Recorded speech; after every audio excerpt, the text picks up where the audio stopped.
All right. Thank you, Teresa.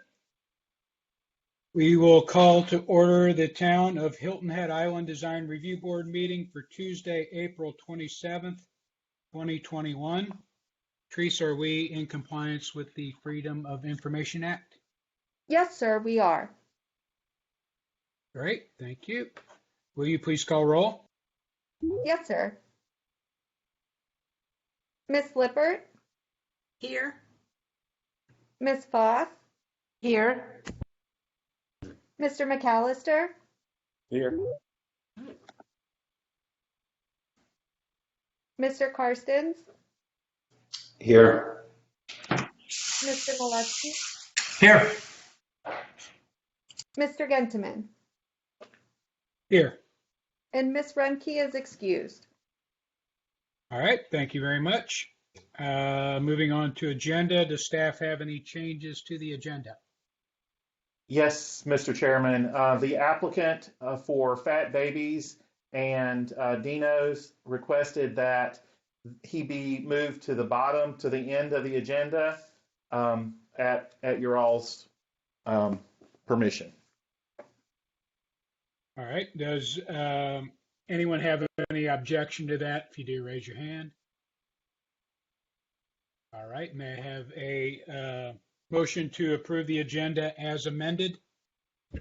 I'll make a motion to approve the agenda as amended. We have a motion from Ms. Foss. Do we have a second? A second, Judd. Second from Mr. Karstens. Board members, if you have any other changes to the agenda, please state them when called upon by Teresa. Otherwise, vote yes or no to approve the agenda. Teresa, please call roll. Miss Lippert, Yes. Miss Foss, Yes. Mr. McAllister, Yes. Mr. Molesky, Yes. Mr. Karstens, Yes. Mr. Gentleman. Yes. So the agenda is approved. So we will move on to, the amended agenda is approved. We'll move on to approval of meeting minutes from March 23rd, 2021. May I have a motion to approve the minutes? I'll make a motion to approve the minutes of March 23, 2021. Thank you. We have a motion for approval from Ms. Foss. Do we have a second? I'll second. A second from Mr. McAllister. Again, if you have any changes, please state them when you're called upon by Teresa. Teresa, please call roll. Otherwise, please vote yes or no, of course.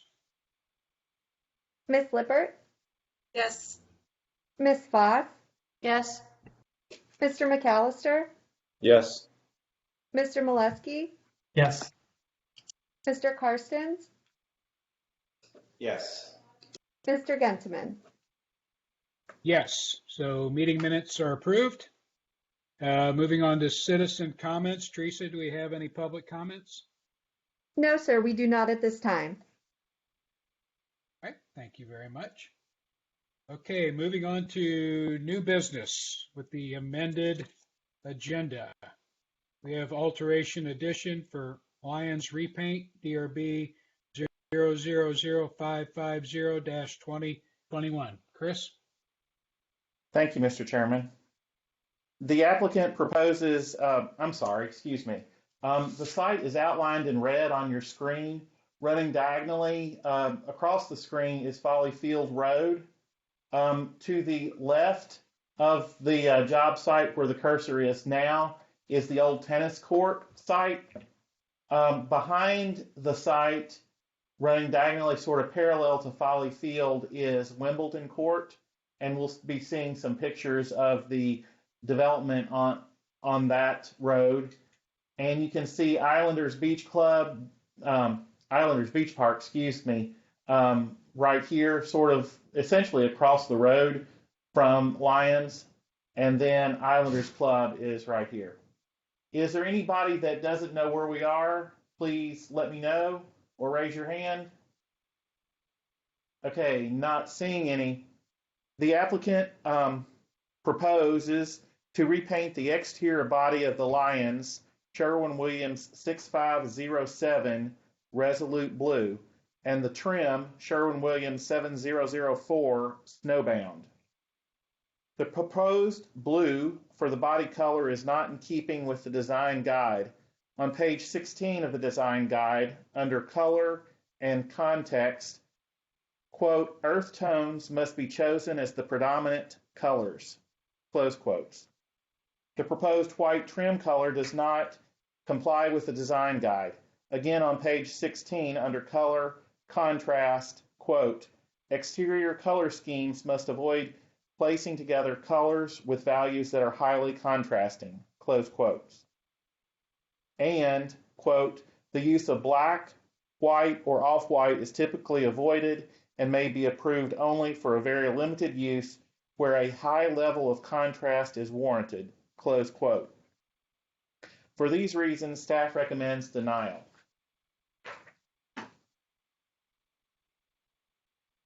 This is some of the development on Wimbledon Court. You can see the colors of those buildings. Again on Wimbledon Court. And this is down the road on Folly Field, another multifamily development as you approach the Lions. This is their proposed color scheme. On the color board, you can see the Snowbound and the Resolute Blue. An image of the existing, one of the existing buildings at Lions. And that building painted the blue. Again, another elevation of the building with the blue and white trim.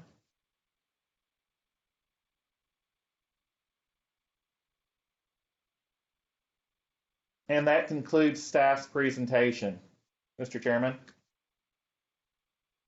All right, thank you, Chris. Is the applicant present?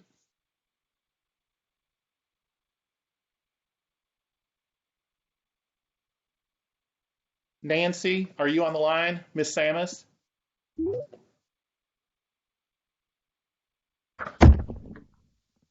I was just unmuted. Now I'm here. Great, All right, thank if you. you would please identify yourself for the Hi, record. I'm Nancy Samus. I am the president of the Lions Community, 9 Wimbledon Court, Hilton Head. All right, thank you very much. Would you like to add anything to Chris's narrative? Yes, I would just like to give you a little bit of history with our condo association. We're very small, as you can see, and it built in 1999. There are 6 buildings, all of which are duplexes. There are only 12 homeowners. Collectively, our group of 12 homeowners work really well together to try to figure things out. It's a very democratic process, and our buildings are in really terrible condition paint-wise. So we proposed, we've made an assessment, and we are moving forward with painting our homes starting November 1st. And I know that you just saw all the pictures, and I'm really glad, Chris, that you showed them the neighboring buildings that we're dealing with. And I would just like to bring up one more point, and I know this doesn't really have anything to do with your decision, but unfortunately, when the Port Royal Racquet Club, that totally abuts our property, was sold and the timeshares were not built, this area has gone into total disrepair. Chris had that area over the other way, Chris, down. That whole area there is defunct, and it's been neglected. It's a wasteland, overgrown bushes, weeds, trees, illegal dumping. Now people are using that as a parking lot for the Islanders Beach Park. Well, anyway, several of our homeowners have attempted to sell their homes recently in this environment, and they haven't sold. And the number one question that people ask is what's going on with the property next door, and we have no answer. So we just thought that if we could brighten the area a little bit with some perhaps a bluish grayish color, it might make our properties look a little more attractive than they are now. And I've also noticed just driving around the island that some of the signs on the island have had more of a dominance in blue lately, and the Stax has a royal blue awning, and Captain Woody's has a blue roof, and the schooner condos that were just painted in Sea Pines in Harbor Town, I believe there's a very vivid blue building there as well. So if you just give me, may I have a few more minutes? I just wanted to get back to our paint process. We did ask our homeowners to pick 5 of their favorite Sherwin-Williams paint. We got those back, we put them all together, and we reviewed them and cut that down to 16 colors. And then each homeowner had the ability to pick 2. And our top 4 colors that were selected by our homeowners were the blues. And immediately we removed 2 of them because we knew that they were just too blue and that they would not be accepted. So we are hoping that perhaps there's a more blue that would be approved versus the Let It Rain gray that Mr. Darnell had suggested, because that's very gray, and we just wanted to look a little bit different from our neighbors. The Royal Dunes that is behind the marked area here is all gray and white also, so we're looking for something maybe different.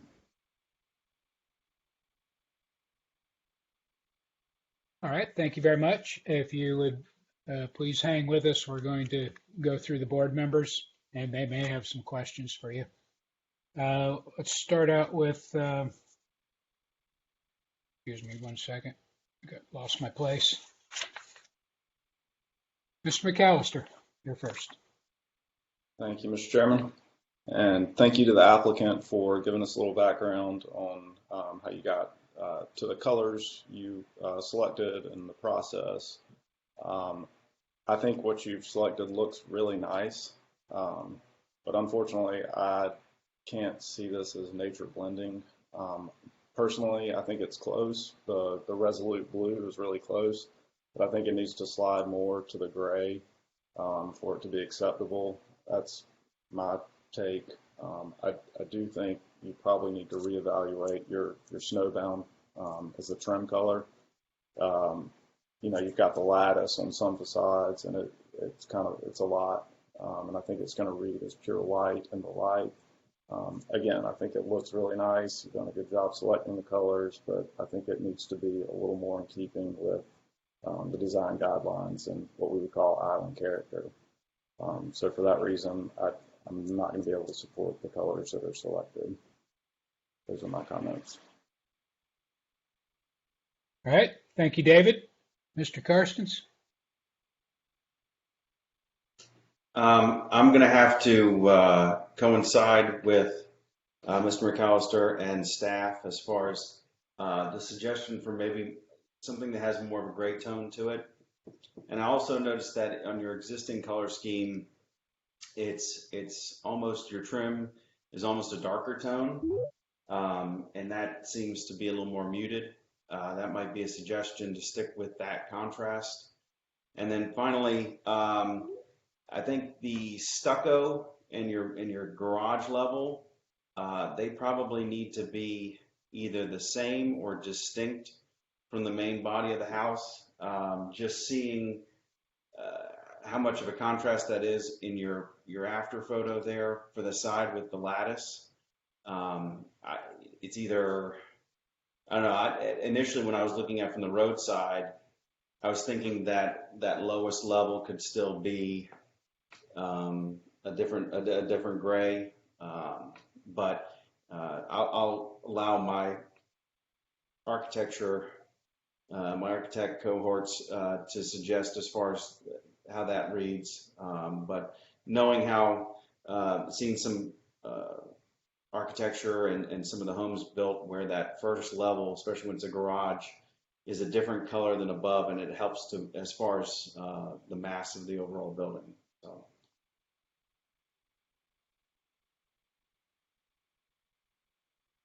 All right, thank you, Judd. Great comment. Ms. Slippert.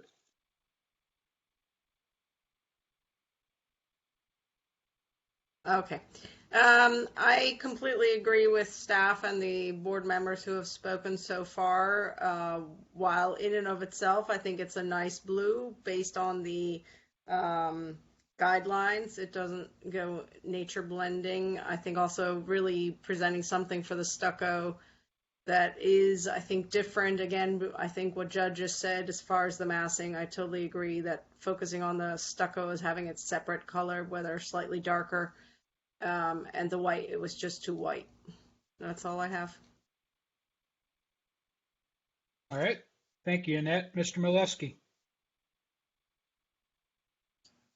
Thank you. Yeah, unfortunately, nothing new to add. I agree with staff and everyone's comments. You all stole my thunder. I just have a couple questions for clarity. Was it the intention to also paint the soffit and fascia to match the trim color? And this is a question for the applicant.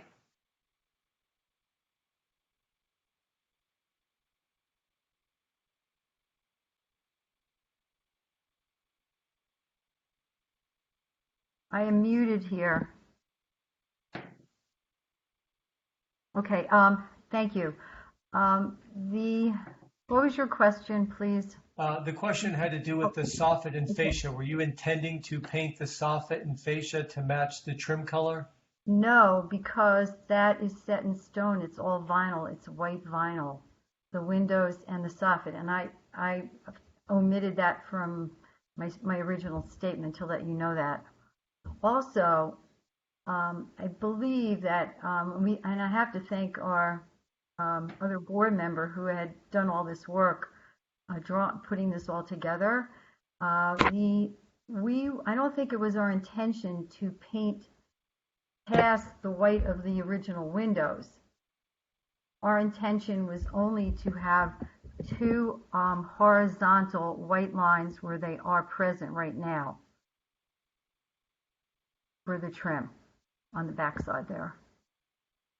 And our intention on the stucco was to, that's a good question. I thought we were going to try to match the base color all the way down.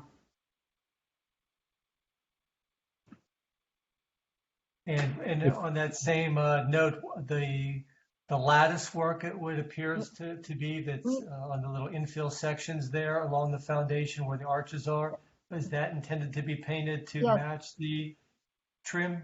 Yes, that was intended to be painted to match the trim. And we do understand totally that the white is too white, but it was very difficult for us to determine what might be acceptable by your organization. So that's why we just went with the white, because the white is predominant throughout the entire neighborhood that we're in, and we just figured we would just go with it, but we are open to suggestions and changes on that as well. Well, I would just suggest, based on your earlier comments about how you'd like to try to differentiate this from some of the other homes, that there's your opportunity by not having the white trim. And in the spirit of, you had mentioned it sounds like the soffit and fascia are all vinyl product, as well as the windows. The railings that I see there, are those also a vinyl product as well? No, the railings are a wood product. So would those also then be painted the trim color? We were hoping to paint the railings the trim color, but not the stucco columns. No, in fact, I'm looking right now. The wood columns, we were not going to paint. They were going to be the base color. But we had intended to paint the railings. Okay, so what you're referring to is the wood columns are what I see here that look approximately about 8 foot tall, that are every 8 feet, I guess, in between the railings there? Correct. So you would not be painting those the trim color, or you would be painting them the body color as shown in this rendering? We were planning on painting those wood, whatever they were, in the base color, and we could eliminate the white on the top and the bottom. I had seen that in a neighboring home here, and I just thought that it was a little bit of an enhancement, but that doesn't have to be there as well. So that is that was intended to be the base color. All right, well, I mean, I don't think it's necessarily our job as the DRB to pick the colors for you, but the way that I would interpret things there, that I would see that the columns and the railing and the balusters perhaps all being the trim color, the body color is the body color, and I agree with Mr. Karstens that the foundation perhaps should either be a shade slightly darker just to kind of break up the massing. And again, I agree with staff on the shade of blue is not necessarily being appropriate as far as that goes, if that's of any help to you guys. Thank you. Thank you. Thank you, John. Ms. Foss? All of the comments from staff and the previous board members, I totally agree with. I took the paint sample into the sun, and the sand, snowbound turned completely white, and the Resolute blue, while under the shade, was a little grayish. I took it out into the sun, and it just brightened up, and I can't approve those colors. Thank you. All right, thank you, Kathy. Yeah, I'm in agreement with all the prior comments. I think Mr. Molesky summed it up after Mr. Karstens had summed it up. It looks like you don't have any support for these current colors, so my suggestion would be to withdraw the application and resubmit. And Chris can give you a little bit more background on what the ramifications of that are and are not. But I believe you need to come back with something more gray, and then the white, of course, needs to be toned down. And I thought the comment on the base maybe being even one step darker than the body was a really good comment. So do you have any further questions for us, Nancy? Well, I guess not. And so does this mean then, I mean, it's obviously been denied. So then were we able to resubmit with a different color? Well, you haven't, since we did not take a motion and vote, okay. You have not officially been denied. Okay. If the way it works is if we do take a motion and deny it, then you have a certain waiting period before you can come back to us, and then you have to resubmit your fee and everything else. Okay. So if you withdraw it, Chris, can you please fill in the holes there? Yes, sir. Thank you, Mr. Chairman. Nancy, I think we've talked about this. If they take a vote, then you're prevented on coming back to the DRB for a full year. But if you withdraw before the vote, then you preserve your ability to come back. The only correction I would have to what Mr. Gentleman, Chairman Gentleman has said is that there is another application fee due when you resubmit. Okay. But that's kind of where we are. I need to hear you say it, or we need to move forward. Okay, as long as I'm on audio, we're going to withdraw our application. Okay. Thank you, Nancy. I'm sorry, Nancy, Mr. sorry, Chairman. Nancy, before you go, so just take everyone's comments to heart, and I think when you come back, you'll breeze right through. So, okay. Any last questions for you? No, I have no more questions. Mr. Right. Chairman? Mr. Chairman. Yeah, who is that? This is Chris Darnell. Before Nancy gets off, Nancy, if you all want to get together, if you want to take what the board has said and get together and get a couple of samples together, I'm happy to sit down with you and review those. Well, definitely, Chris. I'll be in touch. Okay.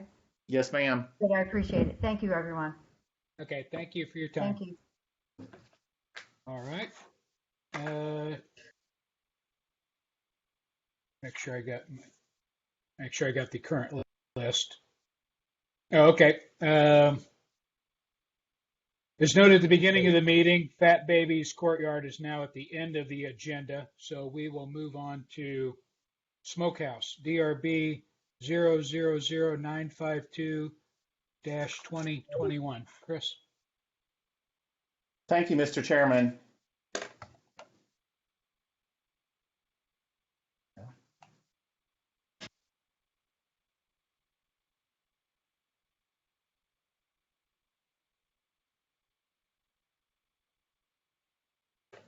Um, this is the smokehouse for alteration to the proposed changes or the approved changes to the smokehouse or redevelopment of the smokehouse.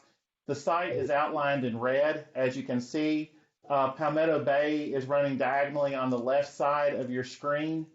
You can see Graco at the top of your screen, Redfish here, and the Village shopping area center is right here.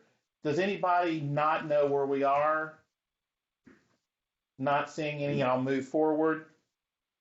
The applicant is requesting the following changes to the previously approved plans and colors.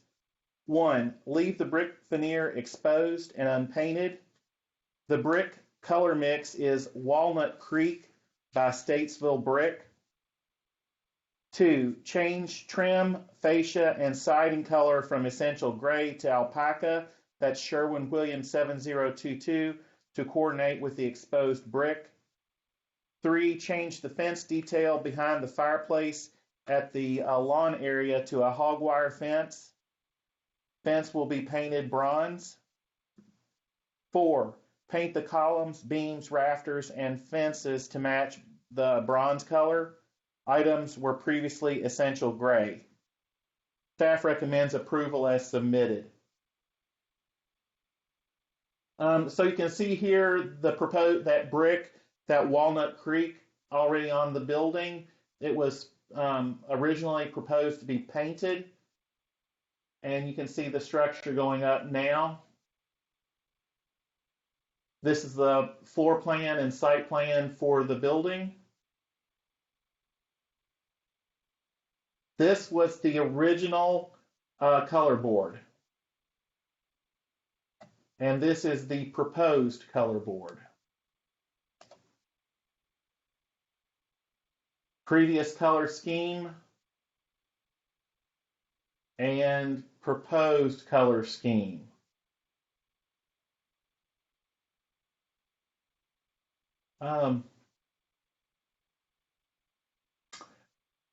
I'm sorry, I was looking for this detail, this hog wire fence detail right here. Just wanted to make sure we incorporated that and saw that. And that concludes staff's presentation, Mr. Chairman. Thank you, Chris. I believe I heard Joe on here earlier. So is the applicant present?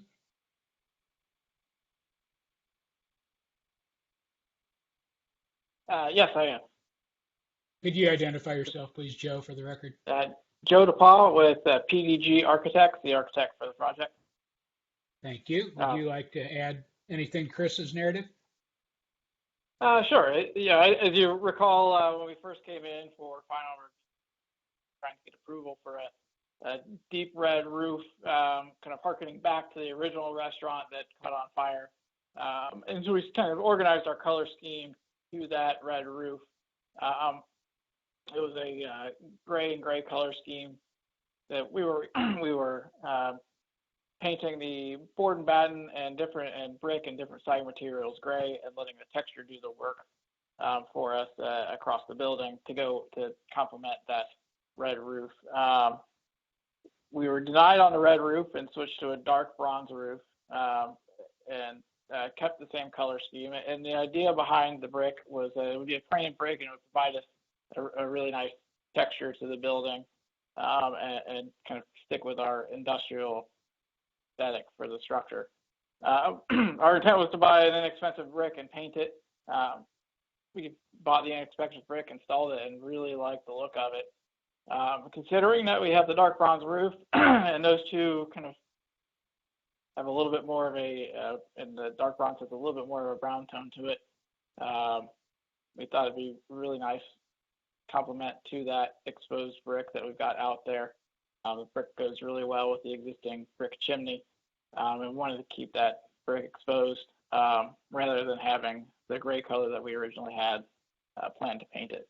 So to go along with that exposing the brick, we're proposing to paint the columns and trim dark, and then to switch, it's a very small change, but to change the gray to alpaca, just a little bit warmer, and complements that the roof color and the exposed brick really nicely.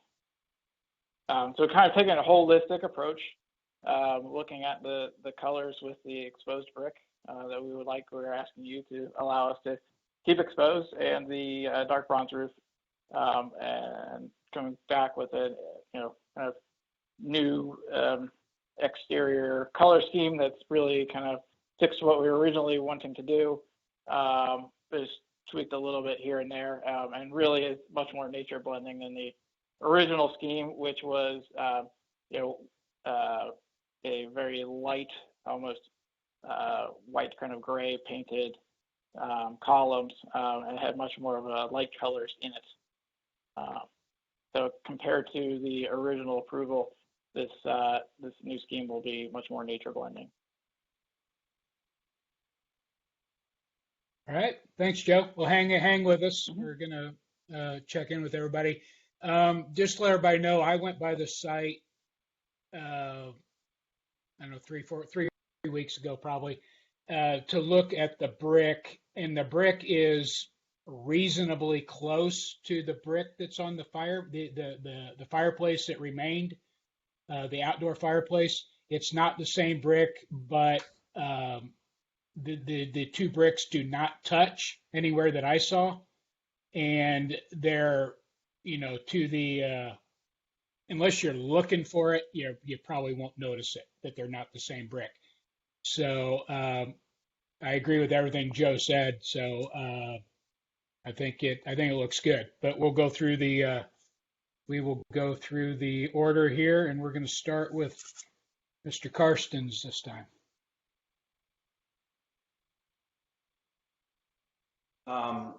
I'm certainly on board with the color scheme and the selections. I was not on board for the initial review of when Smokehouse first came through the first couple times, but obviously I've seen a couple of the more recent updates. The only thing, I certainly like the addition of the hog wire fence. The only question, I guess, I can't recall, the previously proposed fence wasn't going to turn back and tie into the privacy fence along the back. Knowing our recent conversations as far as that, the metal work and such on that side of the building, would it not be prudent to at least turn that fence back, knowing that if that's going to be an active area, spilling out from the porch, is there reasonable protections as far as somebody drifting off into that ditch or into that the other property? Sometimes turning fences, you want to, or at least having fences go to a property line, you want to at least anchor them or turn them. Joe, what was I can't recall what the fence looked like before, considering I think it was going to be a solid unit going across. Yeah, so the fence line has not changed. The same fence line. The original fence design was a brick post and the horizontal rail. It just seemed a little heavy. So we really like the idea of pushing the hot wire and making it kind of a little bit more transparent, a little lighter design. Yeah. Just kind of go away. There's not a fence on the property line, and there hasn't been in the design in the past. There is the live oak, so we were kind of avoiding that, and there is some pretty dense vegetation between the property line and the lagoon, and then redfish beyond. So I mean, I wouldn't really be concerned about anybody stumbling into the lagoon there based on the existing conditions. Okay. I just was trying to make sure that that fence is in the same location. I certainly think it'll match up with the treatment that was proposed with the last update as far as along that stairwell, the vertical on that stairwell. And I'll just, you know, the owner will want to take care, and once everything's said and done and they're buttoning things up, that edge gets, you know, I'm sure they're going to want that edge to look nice, considering it does spill out from their porch there. So, but that, I think everything's great. I'm on board. Thank you. All right, thanks, Judd. Ms. Lippert. I agree. I'm also on board. I think the brick looks nice. I think the fact if it's not painted, it'll hold up better, is less of a maintenance issue, and although that would not be my deciding factor, I think it really works on the building. And I'm glad you chose to come back to us and ask for another change. That's it. All right. Thank you, Annette. Mr. Molesky. Yeah, I have nothing to add. I think it's a great looking building, and I liked what you're doing with it. So, yeah, you have my blessing. Thank you. Thank you, John. Ms. Foss? I agree. I'm glad you came back with the changes. I think it looks like a smokehouse. If you could just infuse the paint colors and the stains with some smoke meat scent after hours, it'd be perfect. It looks like a smokehouse. I think it's great. Excellent comment. All right. Thank you, Kathy. Mr. McAllister. Also, I think it looks great. Excited to see it get finished up. So, thanks. All right. Looks like you're looking pretty good here, Joe. I agree. I think it's a change, and actually an improvement from the very first time we saw it. And I think it ended up in the right place. So I think it's a job well done. So anybody need a second round? I don't believe anybody does on that. All right. Teresa is going to call roll. If you, excuse me, we need a motion first. May I have a motion, please? I'll make a motion to approve DRB 000952-2021 to approve as submitted. We have a motion for approval as submitted by Ms. Foss. Do we have a second? I'll second. Second from Ms. Lippert. All right. Now, Teresa, would you please call roll? Yes, sir. Ms. Lippert? Yes. Ms. Foss? Yes. Mr. McAllister? Yes. Mr. Molesky? Yes. Mr. Karstens? Yes. Mr. Gentleman? Yes. So motion passes unanimously as submitted.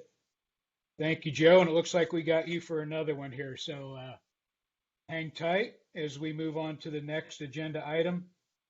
New development conceptual for Benny Hudson Seafood, DRB 000949-2021.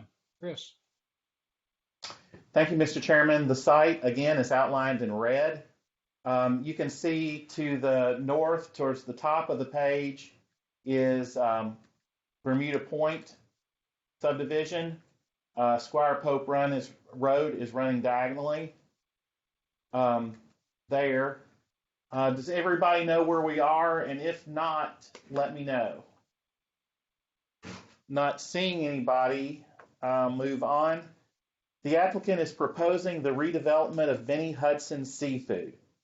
The new building will be constructed across the parking lot from the current market in the location of an existing pre-manufactured home, and we'll see that home in pictures, which will be demolished as part of the project. Once the new market is built, the old market will be demolished to make room for the required parking lot improvements. The seafood processing and sales building will include, this is the new building, will include a 2,000 a little over 2,000 square foot of conditioned mercantile area, plus associated entry and covered porches.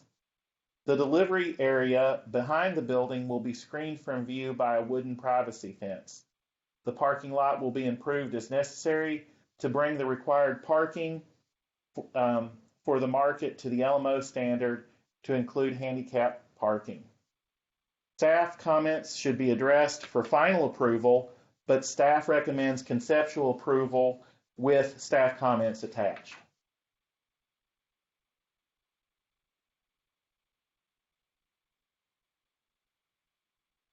So this is the existing Benny Hudson Seafood Market. Again, that will be demolished to make room for the parking lot. This is that manufactured home that will be demolished and the future site of the new building. Looking out towards the water, I think this picture is key because of the oaks shown here that are to remain. You can see the dock there, the existing dock. Approach to the site. This is adjacent this is on the property as well.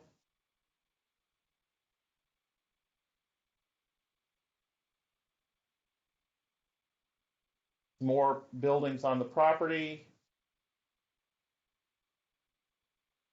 Neighboring property.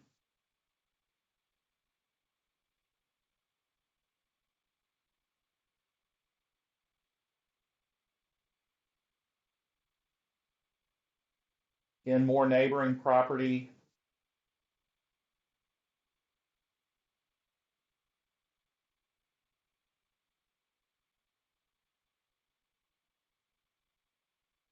A survey of the site.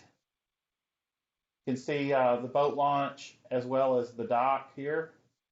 And this is that existing manufactured home. So the proposed site or the site analysis. Again, the new building is located right here, coming in off of Squire Pope Road here with the dock right there. Site plan, landscape plan of the new building, footprint of the new building, roof plan, section through the building, elevations of the building. Again, you can see the screened service area, loading area. Sections, wall details, and color board. While not required I would just remind the board that this is a conceptual review. The applicant will be back for final approval. So it's nice to have the color board, but it's not required. Cut sheets for light fixtures. Again, not required at conceptual, but nice to have.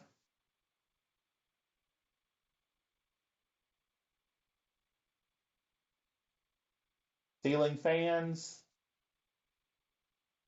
And that concludes staff's presentation, Mr. Chairman.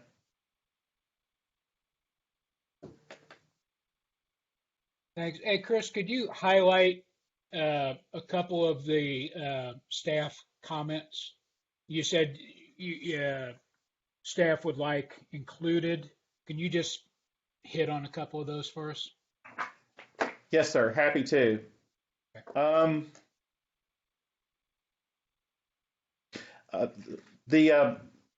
Select a less reflective color for the roof. Consider making the body of the building a shade darker. The sun will wash out the colors to near white. Provide a detail of the screen fence at final.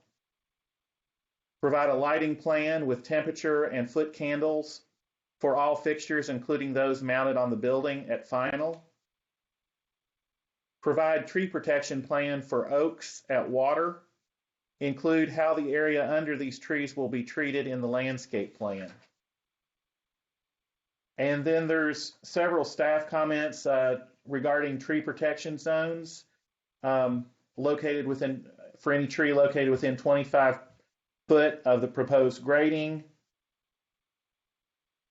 They need to make sure they meet the minimum standard tree coverage requirements. There are a number of proposed impacts to specimen tree drip lines located within the limit of work. Calculations must be performed to determine the amount of that impact. The amount of that impact is limited by the LMO. Provide a canopy survey of all specimen and significant trees. This is to measure the outward limits of the branches. That needs to be on the survey. Ensure that proposed specimen tree impacts comply with the LMO.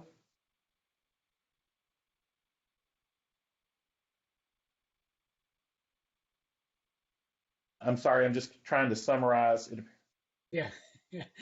No, you're doing a great job. Keep good, please. Keep going. Take your time. Gates, all gates shall have an unobstructed opening of not less than 14 foot. Loading spaces shall be of sufficient size to accommodate the types of delivery and shipping vehicles likely to use the loading. Loading areas shall be separated from adjacent streets and uses, meaning adjacent property lines, by a type D buffer. A portion of the proposed fence screen appears to be shown within the required adjacent use buffer. This is not allowed. This is not allowed buffer encroachment, and therefore no portion of the fence should be located within that buffer. The proposed screen fence is also shown encroaching into the adjacent use buffer. I'm sorry, that's a duplicate. It appears as if there is a cooler shown encroaching into the required adjacent use buffer from 163 Squire Pope Road. It has been noted that it is labeled as existing by the owner. Please provide the dimensions of the cooler as well as the specific amount that it is encroaching into the setback. Is the cooler going to be the exact same cooler that is currently there? If you are removing it and replacing it, then it would be allowed to be located within it would be required to be located within the setback. And that's it. Are there any questions about those?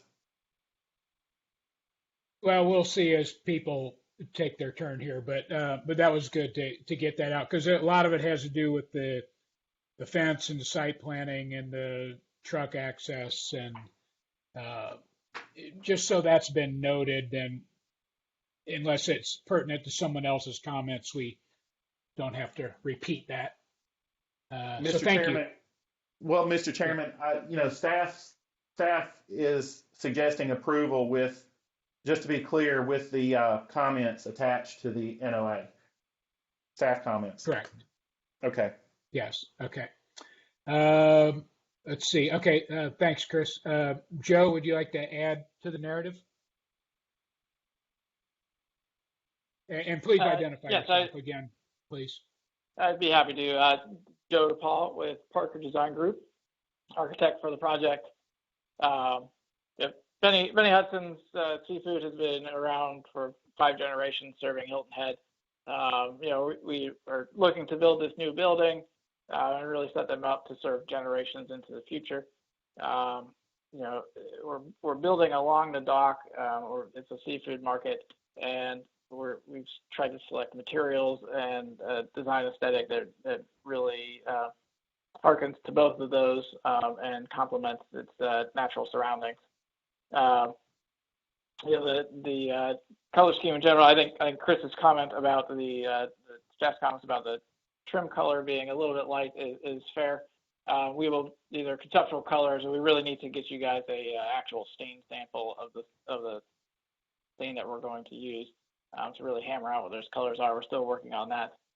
But in general, the idea is to have weathered wood siding that's just a cypress lap siding with wood preserver on it that would age over time, very much like the Woody's, Captain Woody's bar in Bluffton in the Promenade has that natural wood siding that's grayed and aged over time. That's what we're kind of using as the base of our palette, along with the galvanized roof that is very common along the waterfront here, Dockside, Hudson, the restaurants up the street all have those. I know staff has made a comment about the roof, but we really think that's fitting in the marine setting, and it goes really nicely with kind of the dock and all the exposed fasteners and things like that, the galvanized exposed fasteners that you find out in that natural environment or in that dock environment. And then our plan is to select a stain for the exposed timber, the timber pile columns, and the exposed rafters and the columns and beams, just to get all of that treated stuff to kind of come together and be a little bit more uniform. Sometimes in this, using treated woods, you get a little bit of a different finish to them, even though they're all natural. So selecting a stain for that, and then having some kind of taupey tan colors for the siding and trim that would tie that all together. This is kind of a general concept for the colors and the roof. I have been out there and taken a look at the tree per staff's comments. We will have to do a little bit of trimming of the very last edge of the tree canopy. I think the building extends about 6 feet into it, but we are not in the way of any of the significant branches. So I've surveyed those and located those. We're at least 8.5, 9 feet away from the nearest major branch. And we are planning to meet out there with Rocky Browder and the civil engineer to go over our impacts on the trees out there as well. The gates and the loading and the fences were all commented on by the DPR process as well, and we will have a site plan that addresses those for final. The cooler is an element that we are not touching with that project. That is existing and going to stay, and we're not going to do anything with it. And then I think lastly, just kind of give you guys an idea of how their operation works. It's not really a seafood processing per se. If you imagine kind of the seafood counter at Kroger, they're a little bit more like that. So there's none of the byproduct concerns that you would be concerned with in a seafood processing setting. They're bringing in natural or fresh fish, portioning it for sale in the front of the market, and doing a little bit of prep for things like cooked shrimp and things like that to have available. So.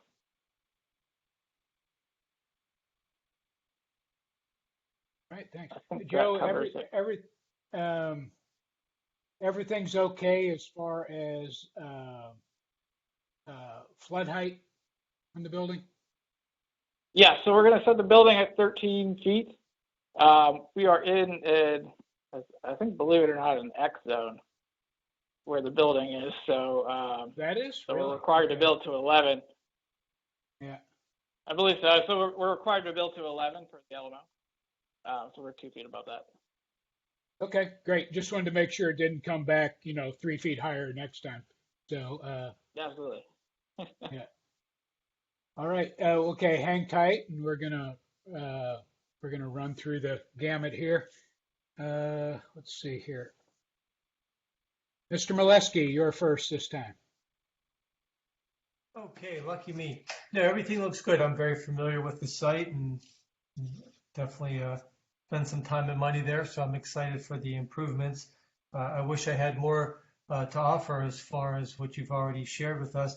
I just have some curiosity questions as it relates to the land use to have the adjacent residential and then the retail and some dining. I'm assuming that's all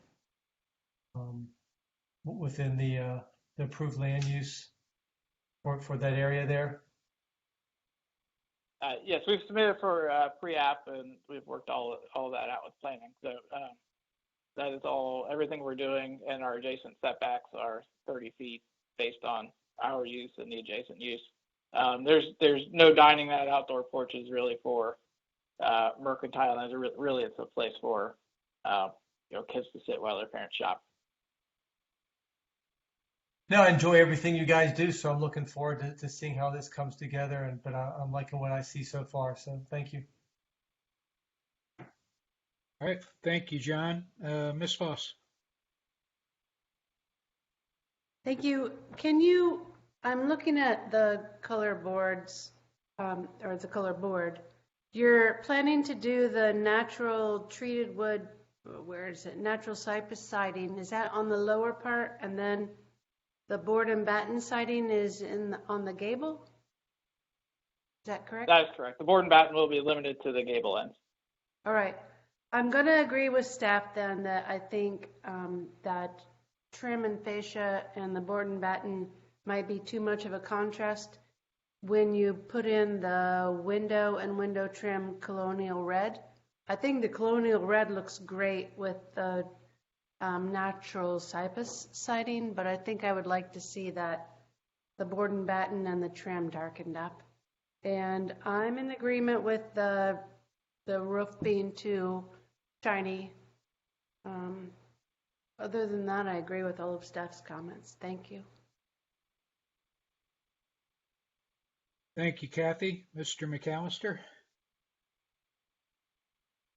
All right. Overall, I think project's headed in the right direction. It looks good. It looks like it's going to be well landscaped. You've got some great live oaks on site, and this certainly wouldn't need to make it into a motion on conceptual, but I think at final it would probably be appropriate to request the mycor fertilization treatment since you're going to be impacting some of these live oaks.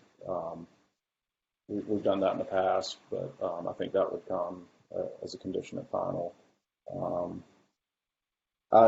Unfortunately, when I went out to look at the material board, there was a early morning cloudy day, so I didn't get a good look at the roof sample.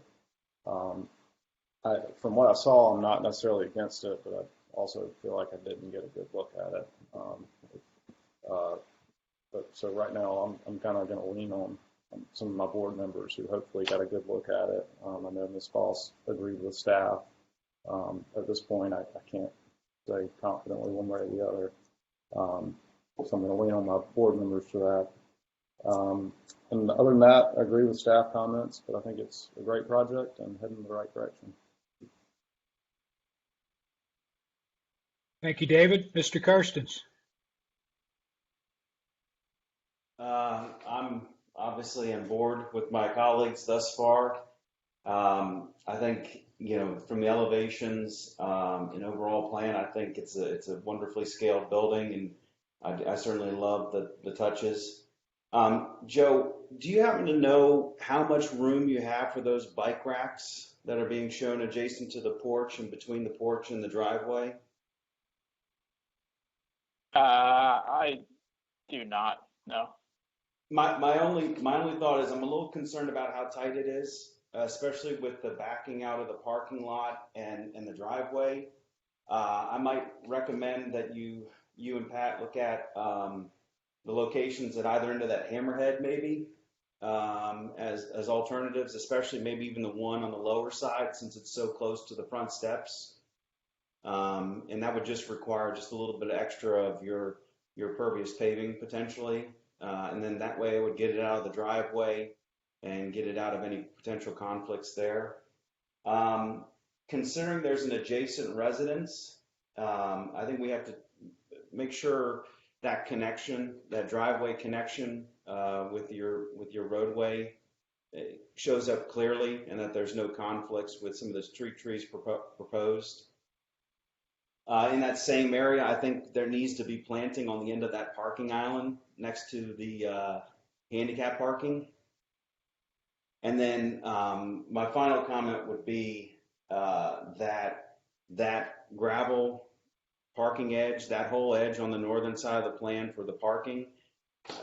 Maybe just it's a simple double staggered row of muley grass or something to kind of delineate the parking lot from the residents, knowing you're trying to minimize your limit of disturbance, I understand.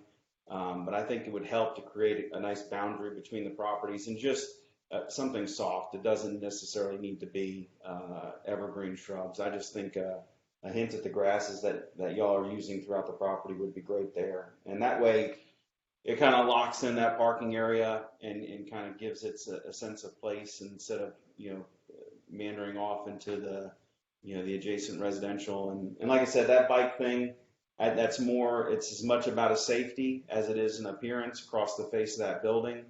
But I certainly appreciate the project. I think it looks fantastic, and it is a wonderful setting. I think it certainly corresponds well with the Sailing and Rowing Center and the other commercial spaces that are available on Squire Pope. So thanks. Thank you, Judd. Ms. Lippert.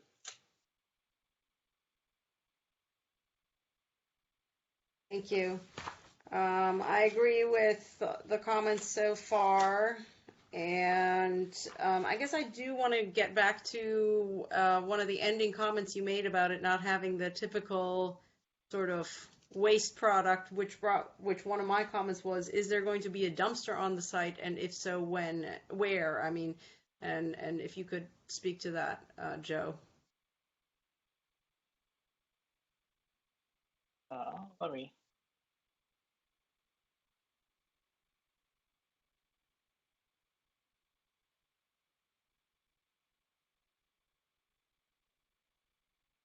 That is not something that we have located in our current plans.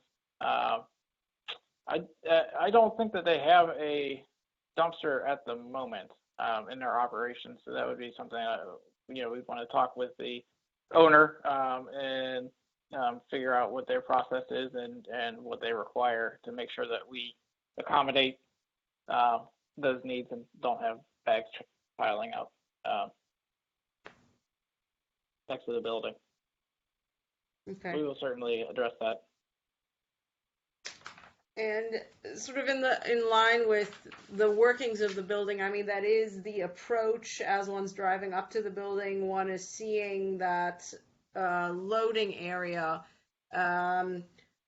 So I think just looking at that service yard fence that right now is in line with the building facade, even if it could just inset a little bit, I don't know if you can have a return on it to just shield that entrance a little bit more. It's just something to look at. I mean, certainly, I realize this is conceptual, and I think it's nice and far along for conceptual.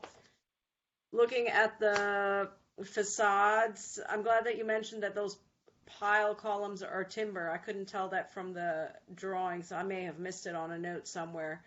I just wanted to confirm both on the right and the left elevation. I presume that the hog fencing underneath the finished floor level would exist at the edge of that covered porch area on those two facades.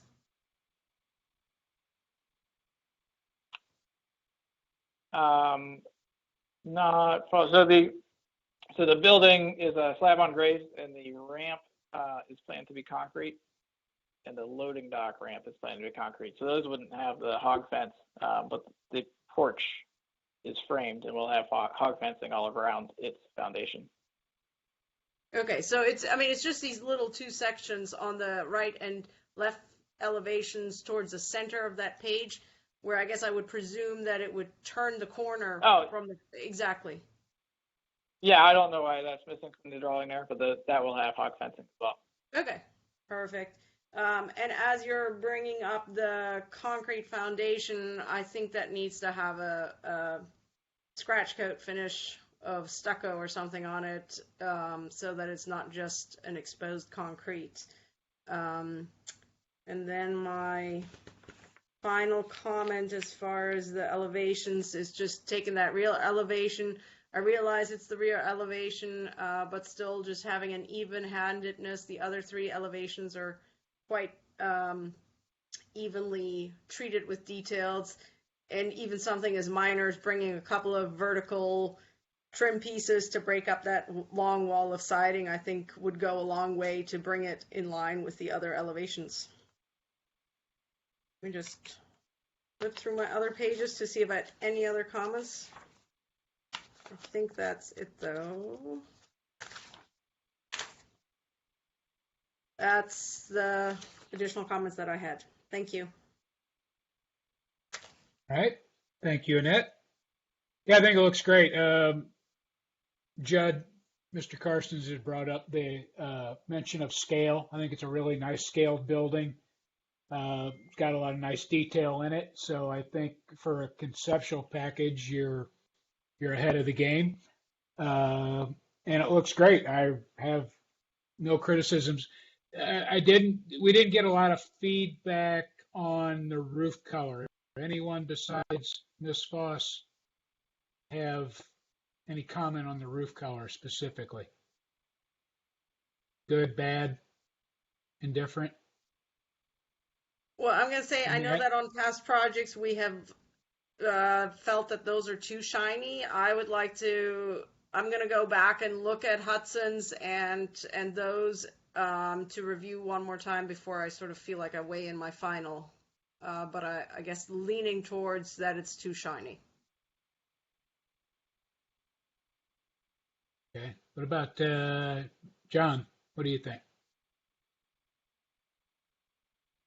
I think in isolation, I don't necessarily have a comment. Perhaps once we move along and I look at things again, I would be able to share something. What are you leaning towards? Something that's more of a matte? Well, I mean, the comment had come up, so I'd like to at least, it's not a red roof like like the smokehouse, and we have approved the Galvalume in the past. I just don't want to. I'd rather try to head this off if it's going to be an approval problem. If we need to advise Joe to have an alternate in his back pocket. I'd like to see it. I'd like to see a sample with the cypress, before I make a decision. But Joe, it might be worth having at least think about an alternate. But I think I'm going to like it as it is. But we majority rules here, so I was just trying to get a taste of what everybody else is thinking.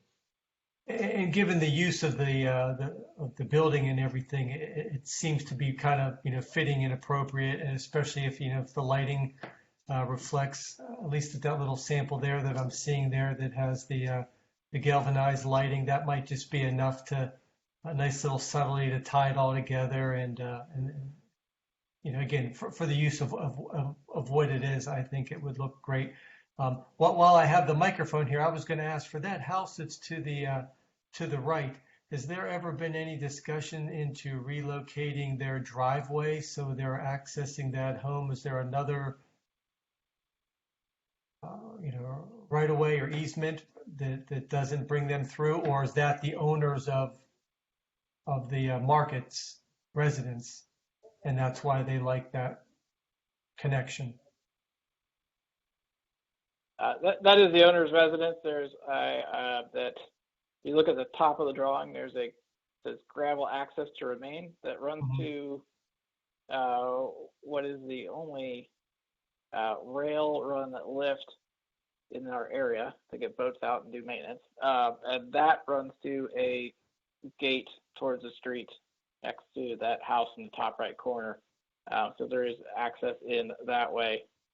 That is the owner's residence. I'm not sure which way they generally come in right now, but I do believe they have both options, and so they're okay with what we're proposing here.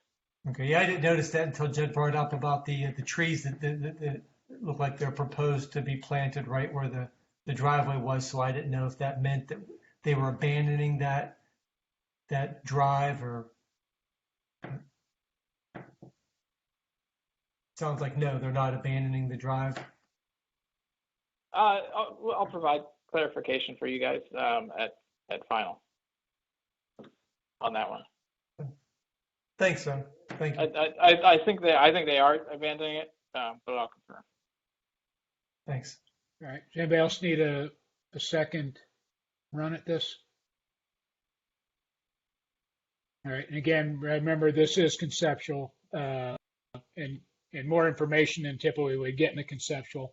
So the comments can still be general. But I think, Joe, a lot of it, when we get the final color board, I think there'll probably end up being more discussion on that. But I think the direction is great.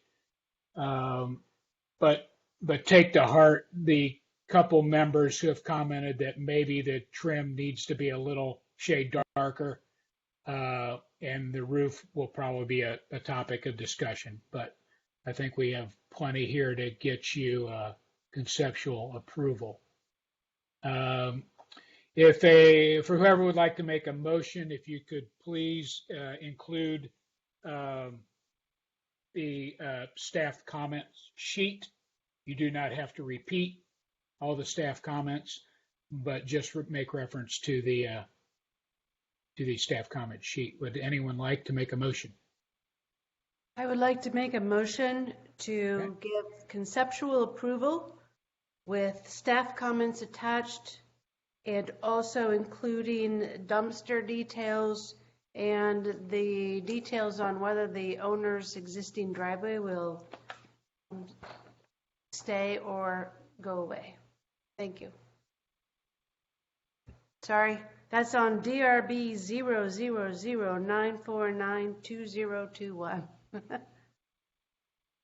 Thanks. Trying to skip protocol there. Okay. Is there any discussion on the motion, Mr. Karsten? I'd like to add that a consideration for bike rack location to be closer to the outdoor seating entrance, and that a planting area be proposed between the gravel parking and the adjacent residence, as well as a planted island on the eastern extreme of the primary parking area. All right, Ms. Foss, we accept those into your motion? I will accept those into my motion. Thank you. Okay, anyone else? All right, so we have a motion for conceptual approval with conditions. Do we have a second? I'll second. That was Mr. Second from Mr. McAllister. So, Teresa, would you please call roll? Certainly. Ms. Lippert, Yes. Ms. Foss, Yes. Mr. McAllister, Yes. Mr. Molesky, Yes.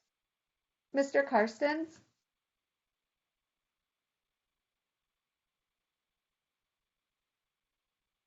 Is that me? Yes. yes, Mr. Karstens, thank you. Sorry, there's a break in it. Thank you. Mr. Gentleman,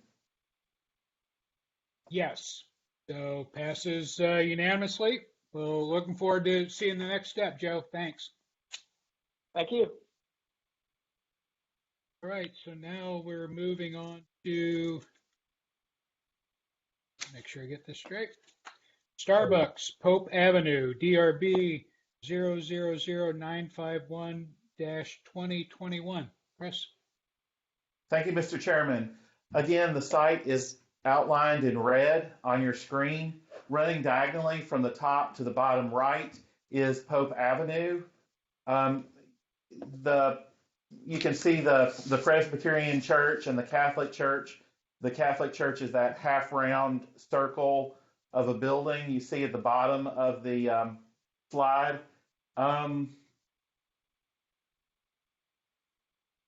You can see the new, relatively new USC building over here, as well as this is the site for the Wheels, which was recently built and completed building.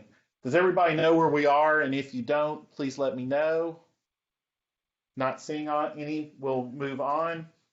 The proposed project represents a little over a 2,000 square foot freestanding Starbucks store to replace the existing a little over 8,000 square foot former bank building located at 18 Pope Avenue. Please note that this project does not meet the minimum finished floor elevation required in the LMO of 11 foot above sea level. That comment was not noted in the staff comment sheet, but was communicated to the applicant by staff shortly after the packet was completed. Compliance with the finished floor elevation requirements may affect the site and/or architectural character of the development. Given that, staff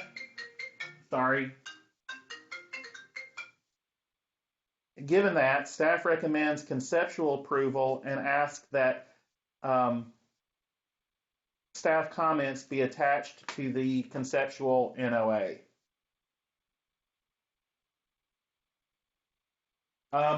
So here we can see a survey of the site and the building, proposed site plan.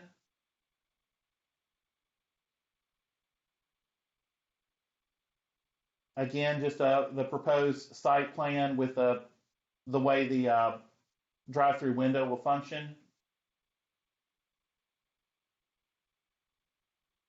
A floor plan. A roof plan of the building. Sort of elevations of the proposed building. Again, this is pretty far along for conceptual, but good to see. More elevations of the building. Landscape plan. And that concludes staff's presentation, Mr. Chairman. Thank you. Chris, one question, just because I think this is the first meeting we've had since the new flood datum's been in place. Is the 11, is that the old, or is that the new NAVD 88 number? The 11 number is the requirement by town council, by the LMO. Town council amended the LMO to require commercial buildings to an elevation 11. Okay, and that is the new datum? Yes, sir. The one that went in effect at the end of March? Okay, just Yes. So everybody knows that, including myself. All right, thank you. Yes, sir. Is the applicant present? Yes, sir. Could you please identify yourself for the record? Certainly. My name is John Powell. I'm with Seed Architecture. And with me is also Maggie Houston with Kimley Horn, the civil engineer. There may be questions such as that elevation question that she is better suited to answer. But Okay. Let me give you a quick rundown first. And then as I mentioned to Chris, and you have great staff, by the way, in Hilton Head. It's been a pleasure to work with your folks. The design of the building was predicated initially on what has become a more typical Starbucks franchise type building. Not that it would look like that, but rather have some characteristic representation. And so some of the material selections are taken from some of those other design elements that is a national organization. And the hope was that we could use those elements in a much more low country-esque Hilton Head style design. Obviously the hip roof, the overhangs, the brackets, all of those would be characteristic of what we would hope you would be looking for. But then into that design element, we've mixed in Nietzsche hop vertical panels. It's a standing, a tongue and groove siding material that is often seen in such buildings. The storefront system obviously is a more commercial version of what would be a more residential style of a low country form. And then some of the details are also, such as lighting, come from elements that would be more typical of this type building of Starbucks. Obviously, we will be submitting all of those with a final DRB application for your review and approval. But wanted to explain the big picture. The design was very much intended to be a low country style, but taking cues and aspects of a national brand that wants to have a wonderful presence here. Quickly, I know there are a lot of details to get into, but since staff was gracious enough to give us the list, which is relatively short, actually, I was surprised, of comments, if it would be appropriate, let me address some of those so that you know where we know we're headed and can give us insight on further feedback. As I mentioned, details and sections would be submitted. Those would include cut sheets, the actual material selections. The renderings provided is in keeping with what we'd like to do, but we haven't picked exactly which paint color, exactly which roof finish yet. And in listening to prior review comments, I think we have a better idea of where we should be headed there. From a site planning standpoint, the question of, or request that we address the pedestrian scale and circulation, that is certainly something that we'll be changing and modifying so there's a more direct path. There's a bike lane directly in front of this building. We hope to capture that kind of traffic to this building, which is why we have a walk-up window built into the front facade so that it is very much engaging and welcoming to the pedestrian scale. So it is absolutely our goal. We simply need to expand upon that and improve upon it, better meet your expectations and the community. It was mentioned that the north elevation of this building is somewhat flat. We've already started working on designs for that north elevation is the middle one there that is the drive-through, quote-unquote drive-through lane of the building. In terms of where we're headed with that, we're looking at adding more structured cover to that side entry door and more window articulation there. And so that element would become part of that drive-through experience. We will need to show you that, obviously. We can't just presume upon you that will meet your approval, but that is the idea so far. The strong roof form, it was mentioned that the parapet is a little tall. Part of that is the working process. We have mechanical equipment that we absolutely have to hide. And so in a restaurant, we have lots of things to work around from a systems standpoint.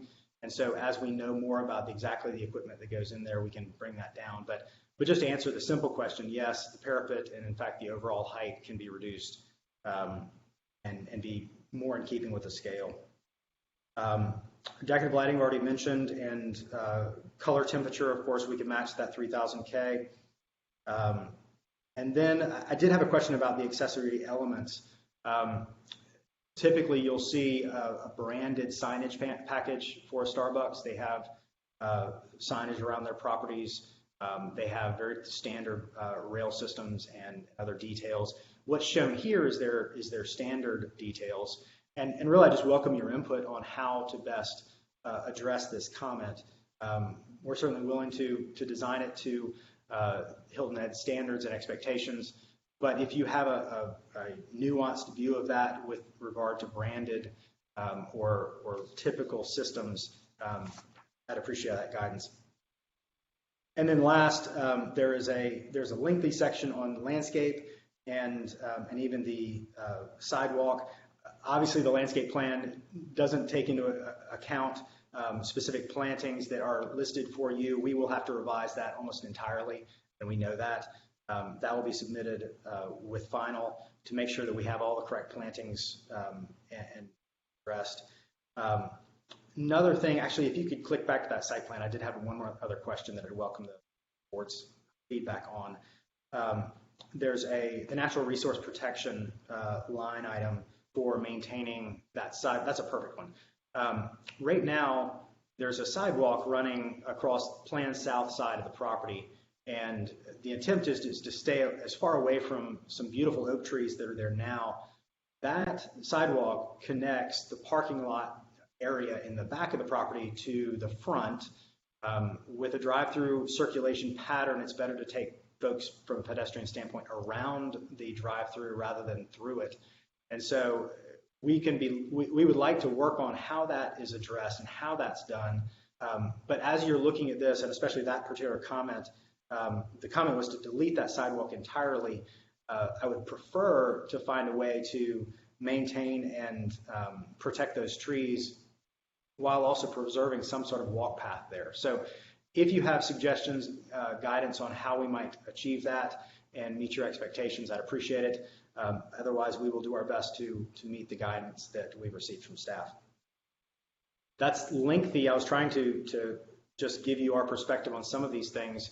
I will, if you have questions site related, again, I will include Maggie Houston with Kimley Horn answers, but let me turn it back over to you guys before I get ahead of myself. All right, I'm sorry, can you just quickly, the elevation, what is on these drawings, what is the proposed top of slab? Well, currently the top of slab, we misunderstood the guidelines and the guidance when the LMO was amended.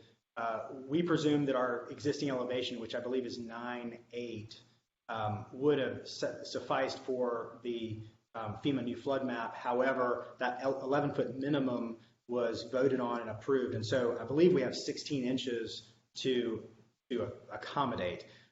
We can do that either by raising really the whole site or sloping it up.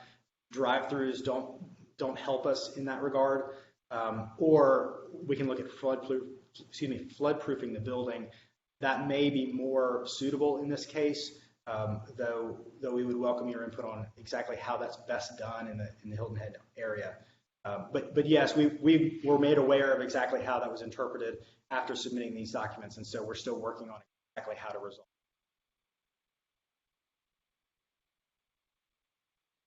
I believe you're on mute. Sorry, thank you. And you still have more time. I think I cut somebody off there. I started talking. No, this is Maggie Houston, the civil engineer for the project. I was just going to comment on a few quick things regarding the landscape comments. We're completely fine with all of staff's comments and plan to address those in our resubmittal and use their suggested species and planting type. So I think that's something that can be easily addressed. I just wanted to let everyone know that we're good with that. The finished floor elevation, we were moved to zone X. So we thought that we were no longer in the floodplain. And as he said, we're not aware that the council had been made them more restrictive. So we will have a solution to that for our next submittal to meet the 11-foot requirement. Okay, great. If you both would just hang tight, we're going to run through the board here, and they may have specific questions for both or either of you. All right, so let's start with who gets to go first this time. Ms. Foss, you're up. Thank you. Thanks, John and Maggie, for addressing the staff comments. That's very helpful.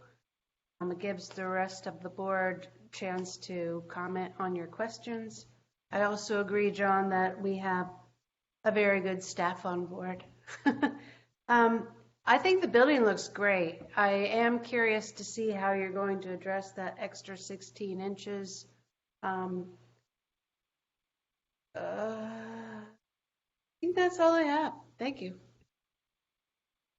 All right. Thank you, Kathy. Mr. McAllister. Thank you. First of all, well done to the design team from a site planning standpoint. I think it's really well laid out. I think it's laid out in such a way that we won't see any stacking issues that sometimes you see in these drive-throughs. Sorry, I have a dog that's just being a problem right now. I'm not used to reviewing at home. I'm in agreement with staff comments, especially on the landscape items. I did notice, Chris, if you could pull up the landscape plan, there's a couple of locations where there were two significant trees where it looks like we were proposed to plant trees right on top of them. I think one was sort of the top left. There was a 29-inch live oak and a 31-inch live oak on the bottom right of the plan. Just looked like we had new trees right on top of them, so I would just say let's give those some breathing room when you come back to the final. I agree with staff comments on avoiding the use of river rock. I think that's all I have. I think the building's really attractive. We'll echo Ms. Foss's comment about how you're going to raise the building up, but it sounds like you'll have some idea of how that could be done. But other than that, I think it's headed in the right direction. It looks great. Thank you, David. Mr. Karstens? Yes, thank you. I think Mr. McAllister hit a lot of points, and obviously staff comment, the use of natives. I'll add on to the list that the side oats and even the Mexican feathergrass, I'd say double check those locations. Oftentimes, if we're looking for a grass that has a little more of a plume, we'll recommend miscanthus, the dwarf miscanthus. The side oats, it's something definitely new to as far as a potential native. And then, once you start getting into the locations of those specimens oaks, even ferns work well as an understory versus the feathergrass. I'm hopeful that y'all can work out not having to raise things. I know it's difficult because you're right next to boggy gut, a big wetland area. But I think the incorporation of pervious paving will help staff when it comes to the pervious versus impervious numbers underneath the canopy of those significant trees to remain. That too might be a solution for if you absolutely need the walkway along the planned south edge of that parking. The potential for using a pervious paving system or a system that doesn't require disturbance of the root system. Keeping that above the root system of that oak that's in that kind of southeast corner of the building. Yes, the access from the Pope Avenue bike path will be very important and well traveled. You might want to look at, I think y'all prescribed 7 bike racks. I know that area is probably that's definitely going to get hopefully a lot of use for y'all and for us. So I'd be make that transition from the bike path into the building area and the bike parking as clear and as simple as possible. We obviously get a lot of families, and sometimes they're single bikes, sometimes they're tandems. It might end up being a little bit of a traffic jam, but for all of us, I'd say that's a good thing because that means people are biking. Finally, the last 2 things, even though it's only conceptual and the sign permit is separate, let's make sure if the sign's going to be in a similar place as the existing sign on the frontage of Pope Avenue, let's make sure that location is clearly shown and accounted for. I think the Starbucks sign up by the Sea Turtle Cinema, East Sea Turtle Marketplace is a good scale. And finally, all of your buffers, I'd say just make sure, staff's going to require that for their site plan. And for us, it's really nice when it's called out very simply. I know you've got this one chart here, and if there's stipulations associated with this frontage, considering it's an existing building that's being reused, let's clearly make sure that that's delineated. Because I know, if you look straight from the LMO, it's obviously a different type of buffer required than what might be able to be put in. But that would be it. Obviously buffers, pervious paving, the bike access and circulation, and then of course the site circulation utilizing those pervious pavers would be some suggestions. Thank you, Judd. Ms. Lippert? Judd just made a statement that made me do a double take. This is a brand new building, right? Yes. Yes. Okay. Judd just mentioned something about a reuse that might affect buffers, so that all of a sudden I got tripped up on that. So I appreciate that you made some significant efforts to move off of the Starbucks prototype and bring some low country language into the project. It looks like I might be a little bit of a descendant from the rest of the board. To me, sort of half of the front, half of the rear, and the right side elevation don't have the low country vernacular yet. And to me, therefore, it actually feels like we have a half and half building. So I actually feel yet more strongly than what staff's comment about just the height of the parapet. It also exists on that front half of the bay that looks like a flat roof condition. To me, I think that what you've done on the left, and like I said, partial of the front and right, really needs to get finished for the remainder of the building to make it a fully cohesive architecture.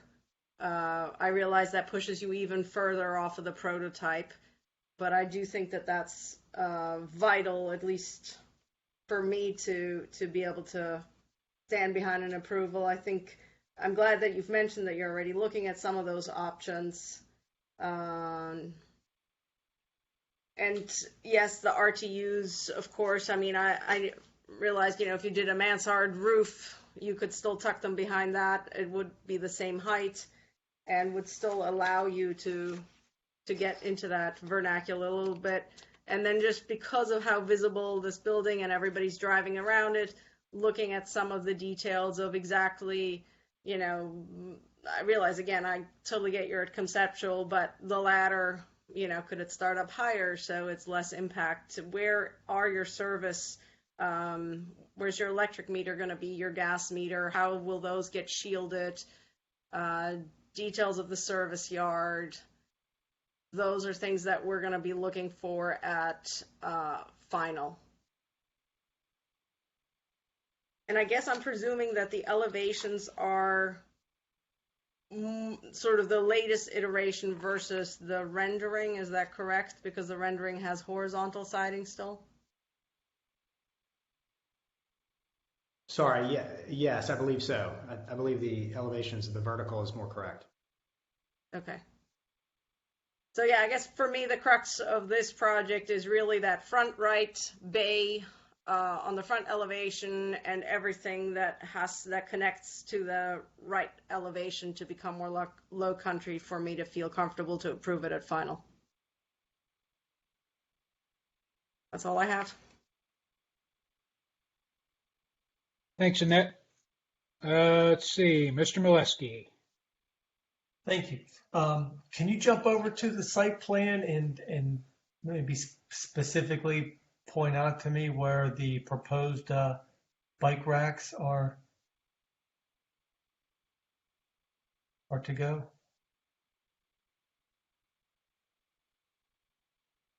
They're actually,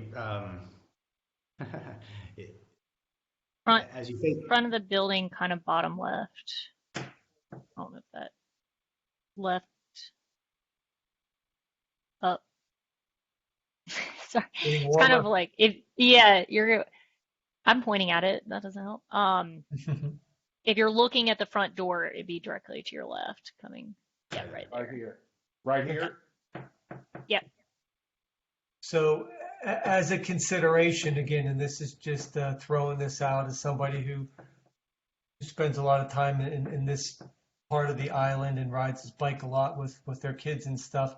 I don't know if there's any merit or suggestion to perhaps have the bike racks be somewhere more adjacent to the bike path, so this way you won't have a flurry, because a lot of people that are here on vacation, that's the only time they ride their bike all year long. So you got a bunch of adults that ride their bike for a couple of days out of the year, and then they got their little kids, and you have all these people potentially crossing your driveway where you have, again, people are on vacation and all they're focused on is getting their damn coffee and driving through there, and then here's mom and dad with their kids trying to either walk their bike, and kids don't listen, so they're probably trying to ride their bike across. I don't know if it would both help out from both a safety point of view and also just to kind of declutter the entrance and the seating area if there's any consideration to having bike storage be somewhere closer to where the bike path is, so they don't necessarily have to cross the throughway.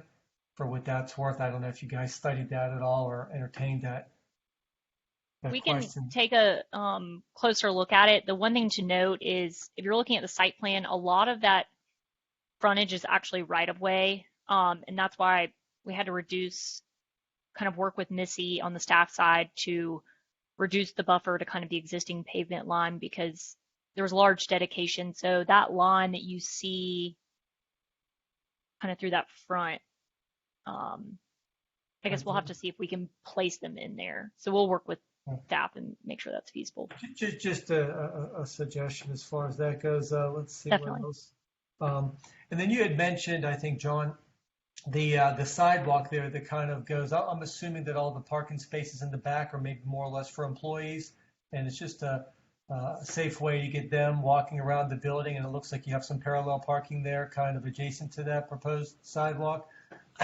I don't know if this is a helpful suggestion or not, but for that to be, even mulch or, right down the street where the Holiday Inn is, where there's a beach access, where the beach parking is, they have a nice little walkway that's made out of, perhaps Ipe or something like that, that maybe plays off of the exterior of the building that, might accomplish what you're looking to do and have it perhaps be meandering around those trees. I don't know exactly how those trees look there, but that might be a softer way to achieve what you're looking to do there, just for what that is worth.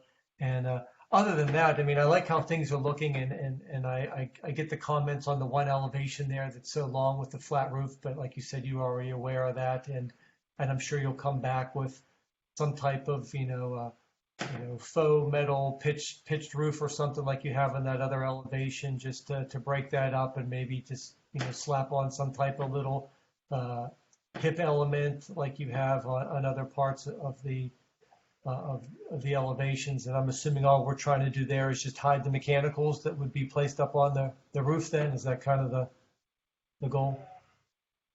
Okay. Other than that, yeah, I love the direction that it goes. I just wish Starbucks had a partnership with Dunkin' Donuts so I could get some Boston cream donuts. But other than that, thank you very much. Got your corporate sponsorship going there, John? Okay. A lot of great comments from everybody, and it sounds like John and Maggie kind of have their marching orders and know where they got to go with this. But I'm going to nitpick a little bit and follow up a little bit on what Ms. Lippert had kind of brought up about it's not really low country. And I know you weren't totally going for it, but I know you're just trying to incorporate some elements. A couple of picky things. One, the parapet, like everyone else, I think is out of character with the slope roof right adjacent to it because they kind of crash into each other. So I think that needs some resolution architecturally. And you've already mentioned it, so you're aware of that. The use of materials, especially on that long blank, on the tall parapet side, the wood material looks like you have stucco sitting on top of what would be a wood material, and from a visual gravity standpoint, those seem reversed. It seems like the wood would want to be up high, being a lighter material than stucco, which stucco, stone, brick, etc., would be a heavier material. So I think that parapet kind of needs to go away and resolved. And then I would suggest changing the stucco where you have it to, it doesn't have to be wood, it could be a cement fiber or something like that. Because at that point, once you redo that parapet, you're only going to have a little sliver of a band up there, maybe a couple feet, 3 feet or so. So I would look at getting rid of the stucco and going fiber cement with it or something like that. I said, it sounds like you have a plan to address most of these things. I'll be interested to see how you accommodate the change in grade, but we'll wait and see that next time. And other than that, I'm pretty much on board with what everybody else has already brought up. So with that said, anybody need a second round?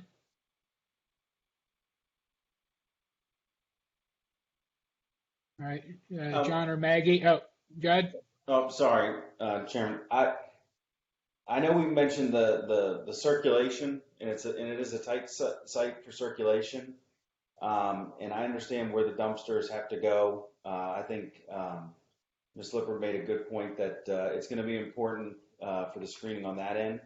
But the bollards associated with the drive-through, I don't know if maybe you could just accomplish kind of like a do not enter with just some striping in that northwest corner of the drive-through, and eliminate the bollards, because I have a fear that maybe on slow times that people might want to try to use this backside of the building as a circulation around instead of just going through the drive-through, knowing that if you don't look at it that way, you've got two dead-end parking lots. And being able to circulate across that northern side of the drive-through might be helpful, and even as a get out of the line option for folks. So I would just ask about those bollards and if they're really necessary, and the potential of just being able to have the striping read for that loading zone and eliminate the bollards. So. Let me make sure I understand. On that site plan, to the left of where the cursor is, where there's just a hatch pattern, top left of the. Yeah, there.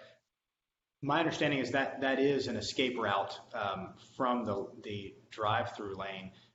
Maggie, correct me if I'm wrong. There aren't intended to be bollards. It's required by the town of Hilton Head as a loading zone. So it's a code LMO requirement.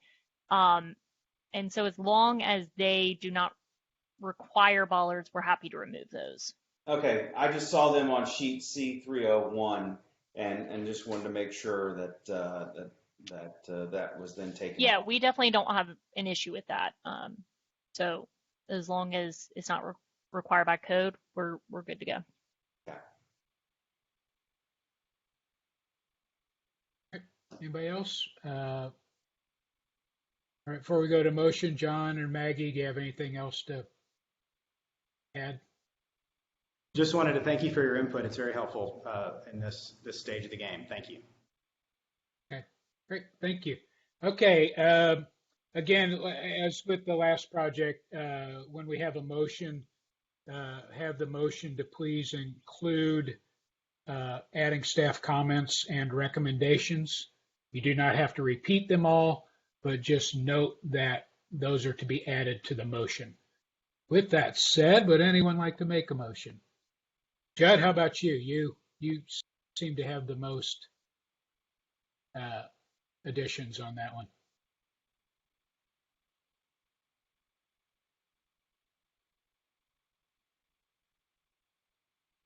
I'm sorry, mine skipped. Were you talking to me again? Yeah, it was like a 5-minute speech too. Now I have to repeat it. I swear, I've got the best timing for that. Okay. Would you like to make a motion, because you probably had the most comments, additional comments of anyone, and please include as part of your motion adding staff comments and recommendations, and you don't have to repeat those.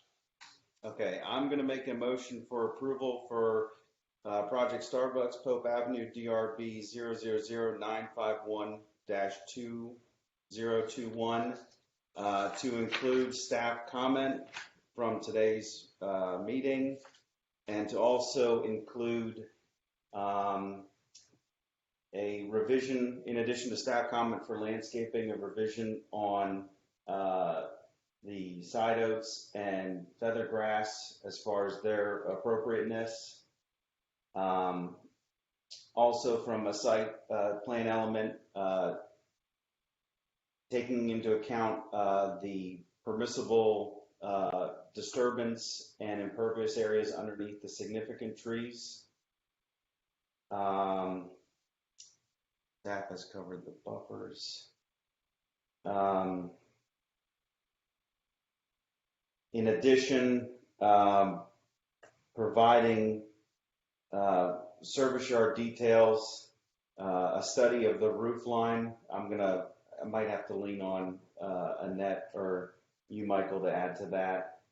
The removal of the bollards from sheet C301,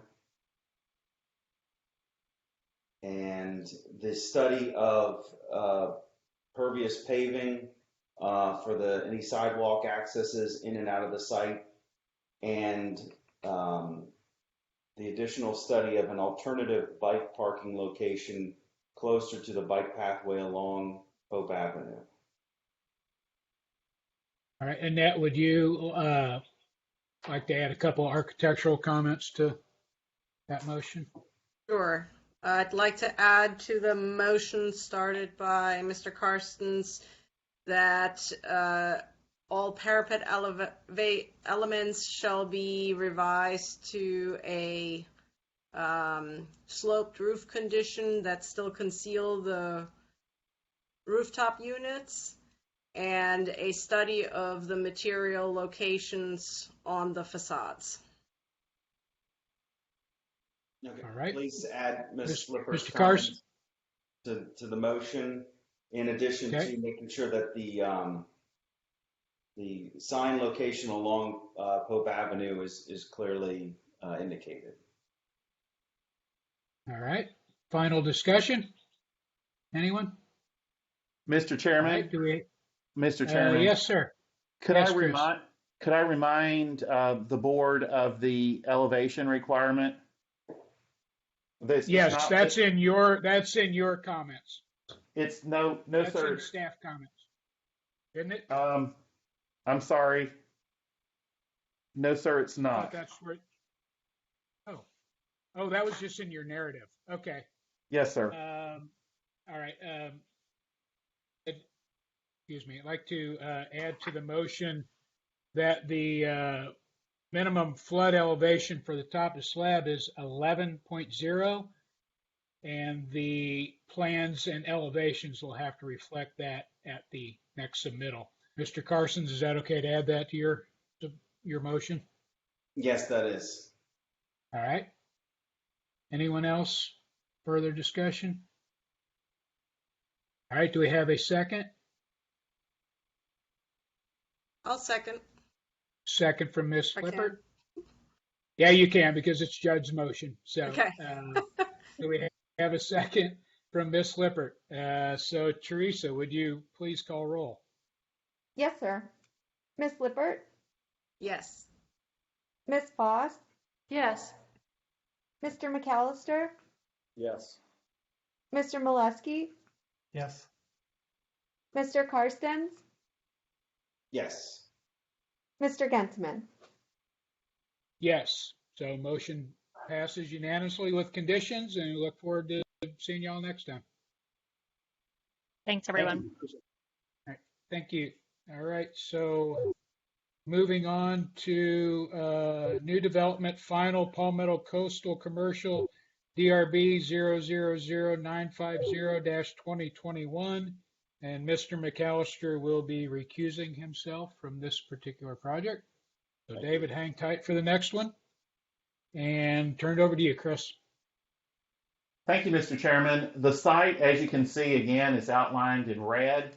Oh dear, I'm drawing a blank. That's Dillon Road, sorry. Dillon Road running diagonally sort of from the middle top of your screen to the bottom right.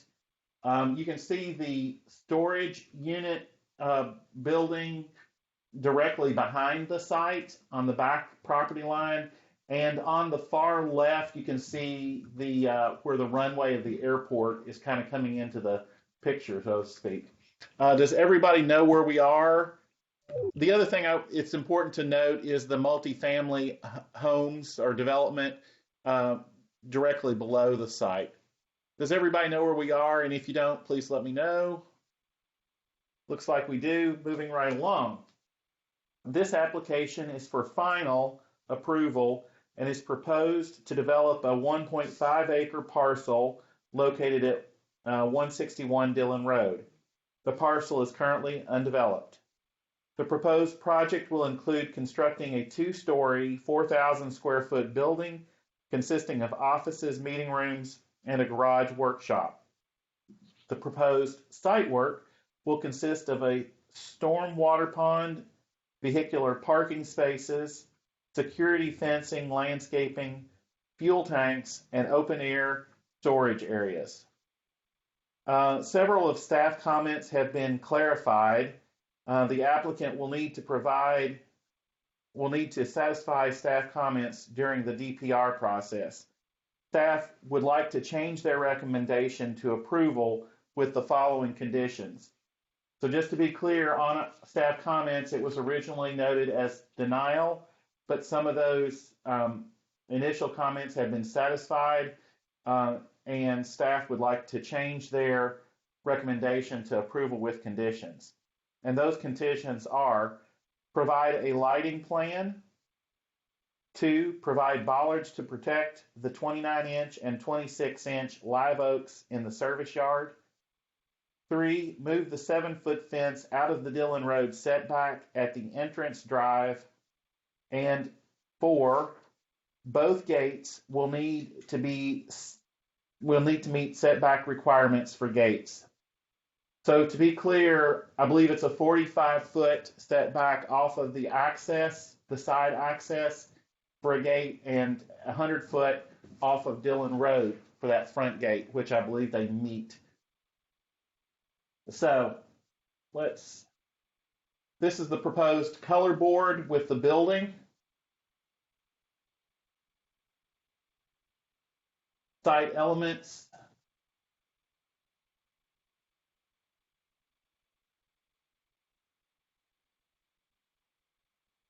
Here's the proposed site plan. So to clarify, this gate may need to be set back from the property line, and they need to provide legal documentation that the property does in fact have access to this access drive here. Staff's concern is that the access drive may be over the limit already allowed. And then this gate here needs to be set back to 100 foot. And you can see here where that fence is encroaching into the setback. So they all have to be pulled back. Floor plan for the building, roof plan, elevations of the building,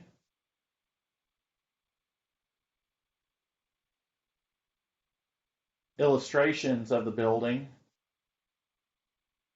sections,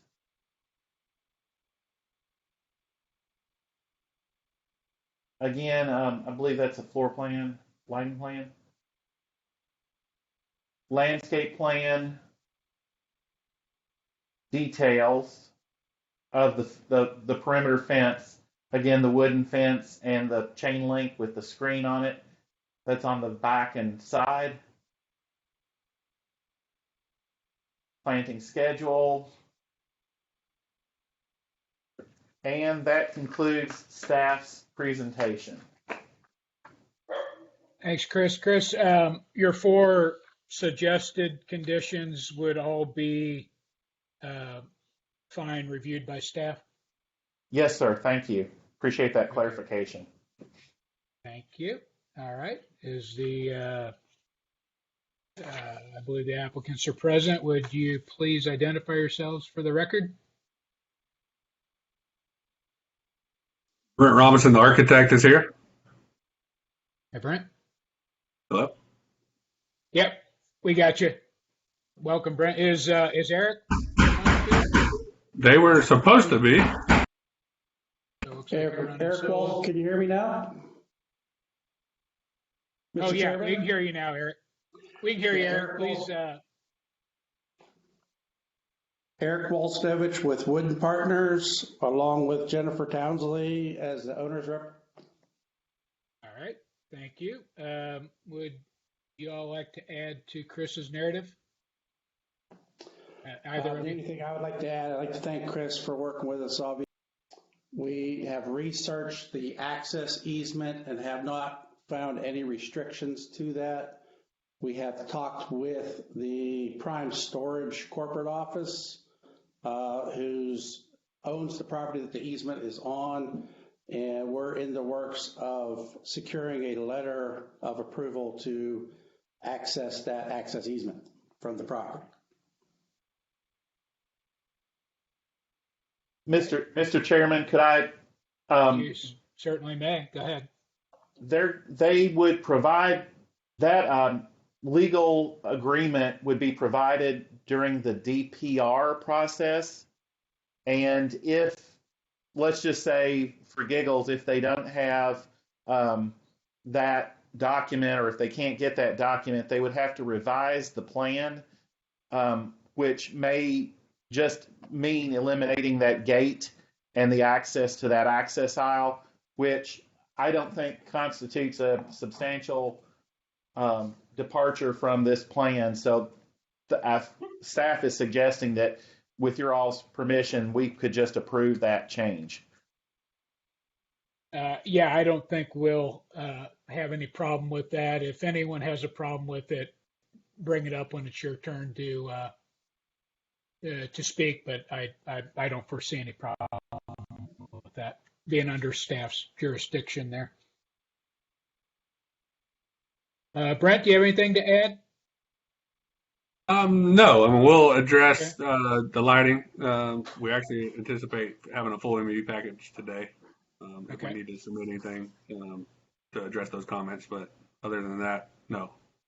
All right, great. Well, if you guys will hang tight, and we're going to, hold on, I lost my spot again. We're going to run through the order. We're going to start with Mr. Karstens. All right. I am on board with staff comment. I think about the service yard and the bollards. Knowing that this site has some wetlands to it, I just want to make sure if on the landscape plan, for the final landscape plan, if they could provide a summary for all the buffers. I was double checking the set that was submitted. And I just wanted to make sure that there was a summary associated with all the buffers on the site, be it Dillon Road or likewise.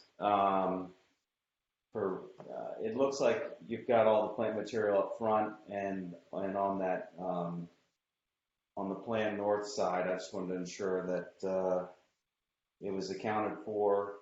I'll say this, that for that, let me look at the elevations. If that if that gate comes back off of that access road to the 45-foot setback to the corner of the building, say, it's going to put a little more emphasis on that side of the building, which looks like the perspective 3 on sheet A302. It appears that though that's a good treatment on that side. Just considering that there'll still be a fence line, but it'll be an open area versus being behind a gate. I think that just needs to be noted that that condition is going to change a little bit. So if that fence line pulls back, there might just have to be some additional landscape screening on that edge. But otherwise, that's the only things I could take notice of at this time. Thank you, Judd. Ms. Lippert? Thank you. I think, like I said, at conceptual, I think the massing is what helps this project the most. I appreciate that you listened to our comments and are incorporating some shutters. I think for me, it's still that one overhang condition that I think would help and seems to be different. So if you look at the front elevation on the right side of the low roof, if that had the same overhang as what you have on the low roof on the left elevation, to me, Chris, if you can go up. Nope, no, just your cursor, sorry. Yep, to the right. Just a little bit to the right. Yes, exactly there. So if that had the same overhang, it would help the right elevation and the overhang amount that I'm talking about. And I'm certainly not going to make this where I wouldn't approve it, but I just think it helps also if water doesn't run off the facade flat, you're going to have less weathering on that facade. And because you have that type of overhang on the left elevation on A301, bottom left, I would just match those, and I think it will help the right elevation. Other than that, I continue to think the massing is what really helps this project make it nice. Thank you. You, Annette. Mr. Molesky. Yes, thank you. Can you jump to the elevation pictures? It would be the elevation that shows the larger roll-up door. Correct. I was going to ask there, just like on the left half portion there, how we have the tabby foundation with the banding, and I understand that that probably truly is elevated there, and it does drop down. Maybe just aesthetically to continue the banding or the tabby look across the man door, across the roll up, and return it to where it hits that shed roof. Nitpicking things there.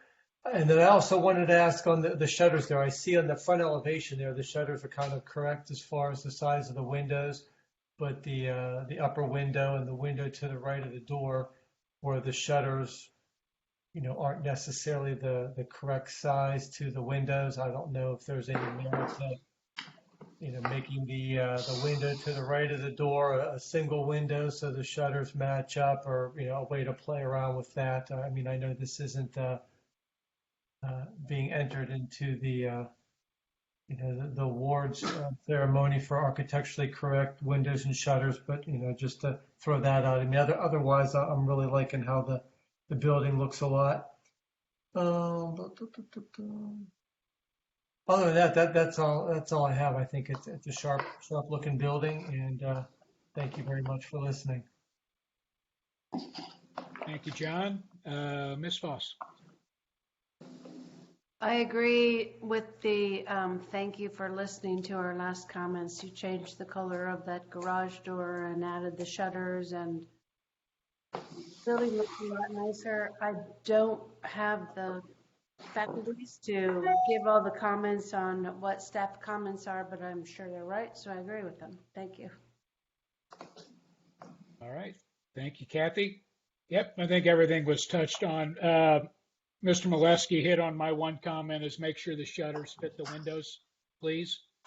And as far as extending the apron band, I wouldn't worry too much about that. It's a service area, and I think it would look odder if that apron went across that big overhead door rather than cutting it off where it is. So unless Mr. Molesky's vehemently opposed to that, I think I'd just leave it. And Annette's comments on the overhangs were very appropriate. So I think with just a couple small tweaks and staff comments, we can get you guys out of here with an approval. Anyone need a second round? Annette?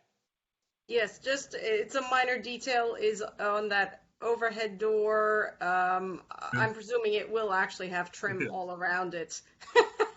I noticed that when I saw the picture. Okay. I added it on my list as bullet point number 3. Okay.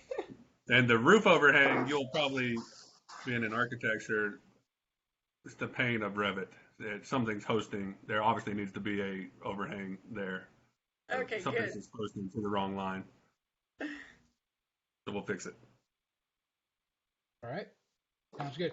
Well, unless anyone has any objections, I'll go ahead and make a motion, because I think I actually took some decent notes. So regarding regarding new development final Palmetto Coastal Commercial DRB 000950-2021. Motion to approve with the following conditions. 1, provide a lighting plan to be reviewed by staff. 2, provide bollards to protect the 29-inch and 26-inch live oaks in the service yard to be reviewed by staff. Move the 7-foot fence out of the Dillon Road setback at the entrance drive to be reviewed by staff. 4, both gates will need to meet setback requirements for gates to be reviewed by staff. Should either items 3 or 4 be necessary, additional screening, landscape screening may be necessary, and that will be at staff's discretion. Covered Judd's. Be consistent and increase the overhangs and the rake edges throughout the building on both the low slope and the high slope roof. Provide correct shutter sizes per the appropriate window, the appropriate shutter size per the window, and provide trim around the large overhead door. Any further to Net? Yes, I just wanted to confirm, are we saying that on the low shed roof on the back, that needs to have increased overhangs? You tell me. Can we go to that, Chris? Can you go to the elevations again, Chris?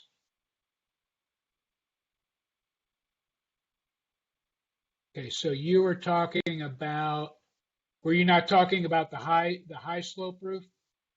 No, I was talking about the low roof, but there's this additional shed roof that also has very minimal right next to the stair going to the second story. I didn't, because it sounded to me like your motion included all of the overhangs to become that. And maybe Brent can weigh in whether he's intending to have that low shed roof also have the deeper, because it's inset in plan. So that one, while functionally would be nice to have overhangs, architecturally I wasn't so concerned about it. Well, sorry, go ahead, Brent.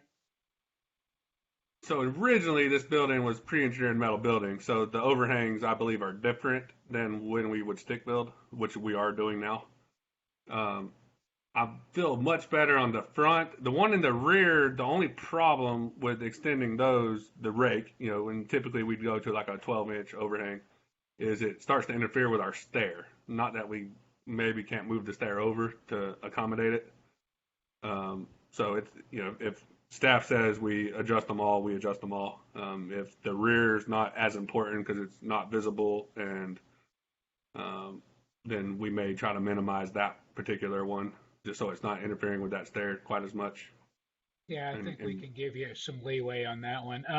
My point was, say I'm looking at the rear elevation, one at the top, there's no overhang on the higher pitched roof, but but if you look below, there's, looks like maybe a 16-inch rake. So to me, that would look strange if one side has no overhang and the other side has a rake to it. Does everybody know what I'm talking about when I say rake? On the left elevation, the bottom one that we're looking at, if you see the walls up on the second floor or the higher part, there's a rake, so the roof extends past it. Looks like a foot, maybe a foot and a half. But when I go to the top one, there's no overhang. So to me, that would look odd three-dimensionally. So if we could just get if the overhang on the high roof could meet the rake. So if you have a 1'4" rake, if you could do a 1'4" overhang on the high roof, and that doesn't sound like a problem since you're stick building. And then on the low roof, could you go to the other set of elevations? I was reading Annette's comments that on the top one, that low roof rake stops at the trim board, whereas the other ones have a little bit of an overhang. Did I totally miss that, Annette? So I was merely talking about, so I have no issues with the way the gable roof is right now. Okay. I was talking just about the low roof that was flush with the facade rather than sticking out just on the top right. Okay. That's where my comment was. Okay. I'm okay with the gable as it is. All right, While I that's fine. understand with the heavy rainfall, of course, a bigger overhang might be beneficial, but I'm okay with that one. All right. Then I'll amend that condition to say that on elevation, the front elevation on sheet A300, the rake on the low roof to the right side of the building as we are viewing it should be extended past the trim board Yes. to Thank match the other condition as it appears, I believe, on the rear elevation. You get the idea, right, Brent? I do. Okay. All right. We won't beat that one to death. All right. Any further comments? All right. Would anyone like to second motion? I'll second. We have a second from Ms. Lippert. Teresa, would you call roll, please? Yes, sir. Ms. Lippert, Yes. Ms. Foss, Yes. Mr. Molesky, Yes. Mr. Karstens, Yes. Mr. Gentleman. Yes. All right. So passes unanimously. And thank you guys for your time. Thank you. All right. So we shall return to new business. And we have alteration addition for Fat Babies Courtyard DRB 000947-2021. Chris. Thank you, Mr. Chairman. The site is outlined in red on your screen. You can see to the upper right-hand corner is the circle on Arrow Road. William Hilton Parkway is running diagonally across the bottom of the slide. I guess does everybody know where we are? And if not, let me know. Looks like everybody does. Fat Baby's Pizza proposes to construct a new courtyard for the purpose of providing outdoor dining and entertainment space, and a service window for the purpose of providing pickup orders without requiring customers to enter the building. Staff has the following comments. Provide dimension details for the columns, walls, and beams. 2, reconsider the height of the courtyard wall. 3, clarify on the plan that the courtyard pavement will be pervious. 4, it is unclear how electrical power is routed to the overhead fixtures. Conduits need to be concealed. 5, cut sheets for the light fixtures should be provided. 6, bronze finish on fixtures is preferred over black. 7, revisions to the landscape plan are suggested. 8, revise and clarify the parking at the front of the building. And we'll look at some of these as we go through this. And 9, staff will need to see parking calculations to make sure the site has enough parking due to the fact that they are proposing to remove 5 spaces plus add seating, which would require more parking. So that's an LMO compliance issue. It should be noted that this will require a minor DPR. Staff supports the concept, but there are details and parking concerns that need to be addressed for approval. Staff recommends denial. So this is some site photos, existing site photos of the site. Would be site photos. A survey of the parcel and the building. So the new proposed courtyard is going in this location.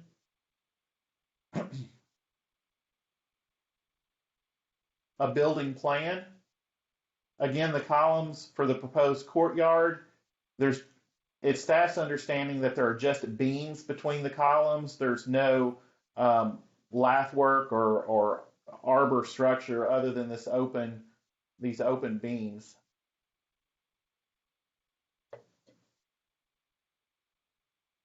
Elevations of what it looks like.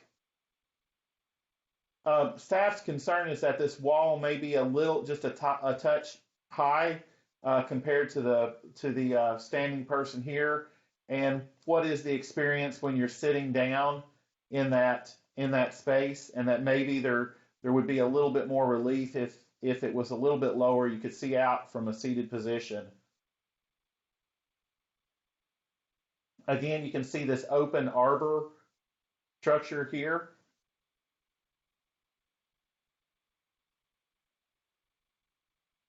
This is the electrical plan, so you can see the addition of the light fixtures on the building, as well as on the arbor, along with the heating units here.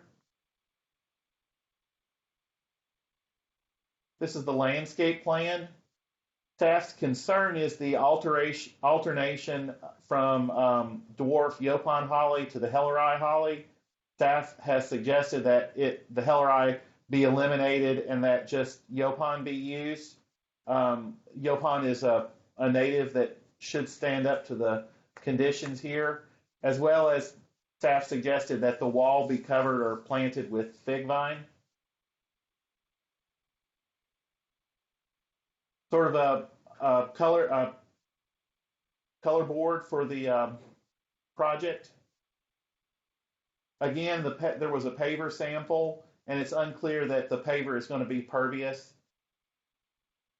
That would mean removal of the existing asphalt, I guess. And you can see the light fixtures and the proposed metal roofing. This concludes staff's presentation. All right. Thank you, Chris. Are the applicants present? Yes. Could you please identify yourselves for the record? This is James Robinson, Jim Robinson, JYR Architect PC.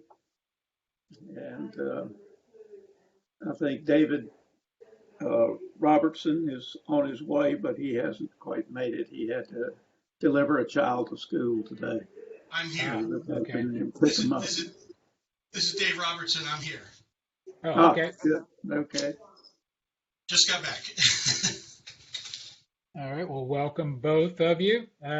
Would you like to add to Chris's narrative? No, I think that those comments are received.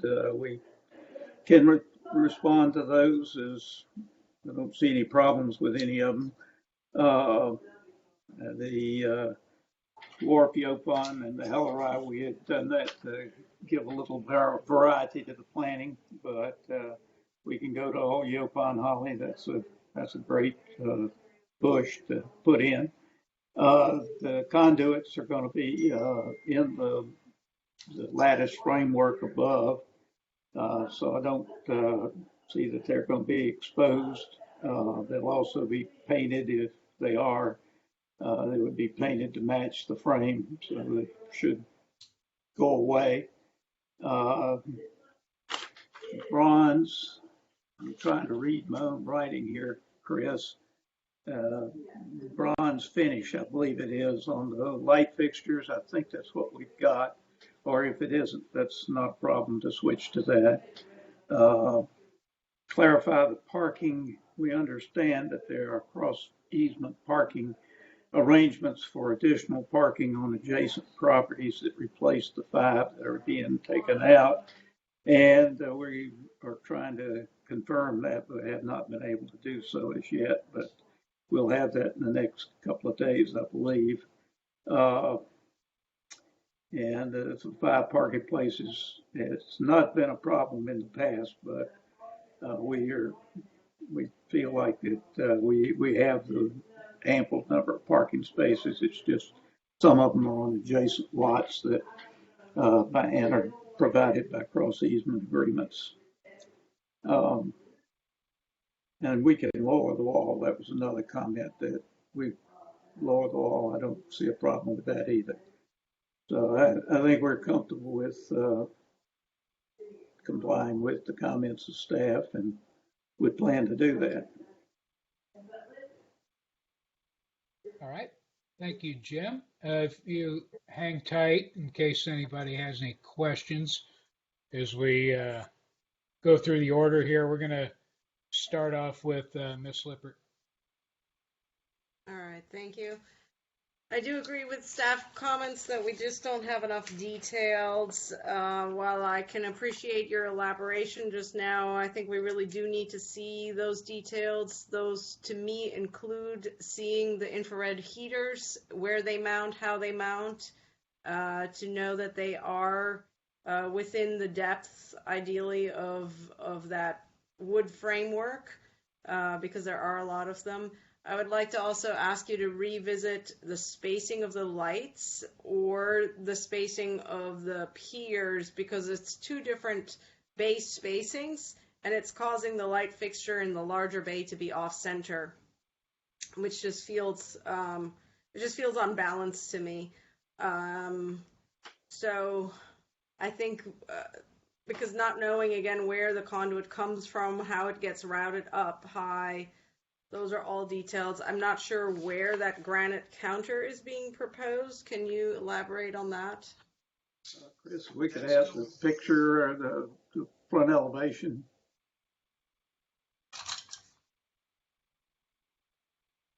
I'm sorry, I probably just missed it. I just don't know where it is. All right, it's to the, as you look at the front door, it's to the left. To the left of the front door, there's a stone counter right there. And there's also one behind the wall on the other side. Okay. I guess to me, I don't know that that granite ties in with anything of the building. I'm by no means opposed to a stone counter or anything, but that particular selection doesn't seem to tie in with anything else from the building. Yeah, I think we could get something with a little more brown in it, and it would be fine. We need to be able to clean it and sanitize it real good. Certainly. And so, but I think it could be a brown color, and that would be more compatible with the building. And are those infrared heaters white, or am I just misreading that? I think you're misreading that. I think they're going to be black or bronze. Okay. So I guess my recommendation would be that those would be bronze, since we don't typically approve white or black. It may be difficult to get them in black, bronze, but we'll see what we can do. The other thing we can do is maybe wrap them so that they're not visible from outside the building area. Yeah, I think just that section detail of how those get mounted would be really great to have to be able to make a final call. Thank you. Yeah. Okay.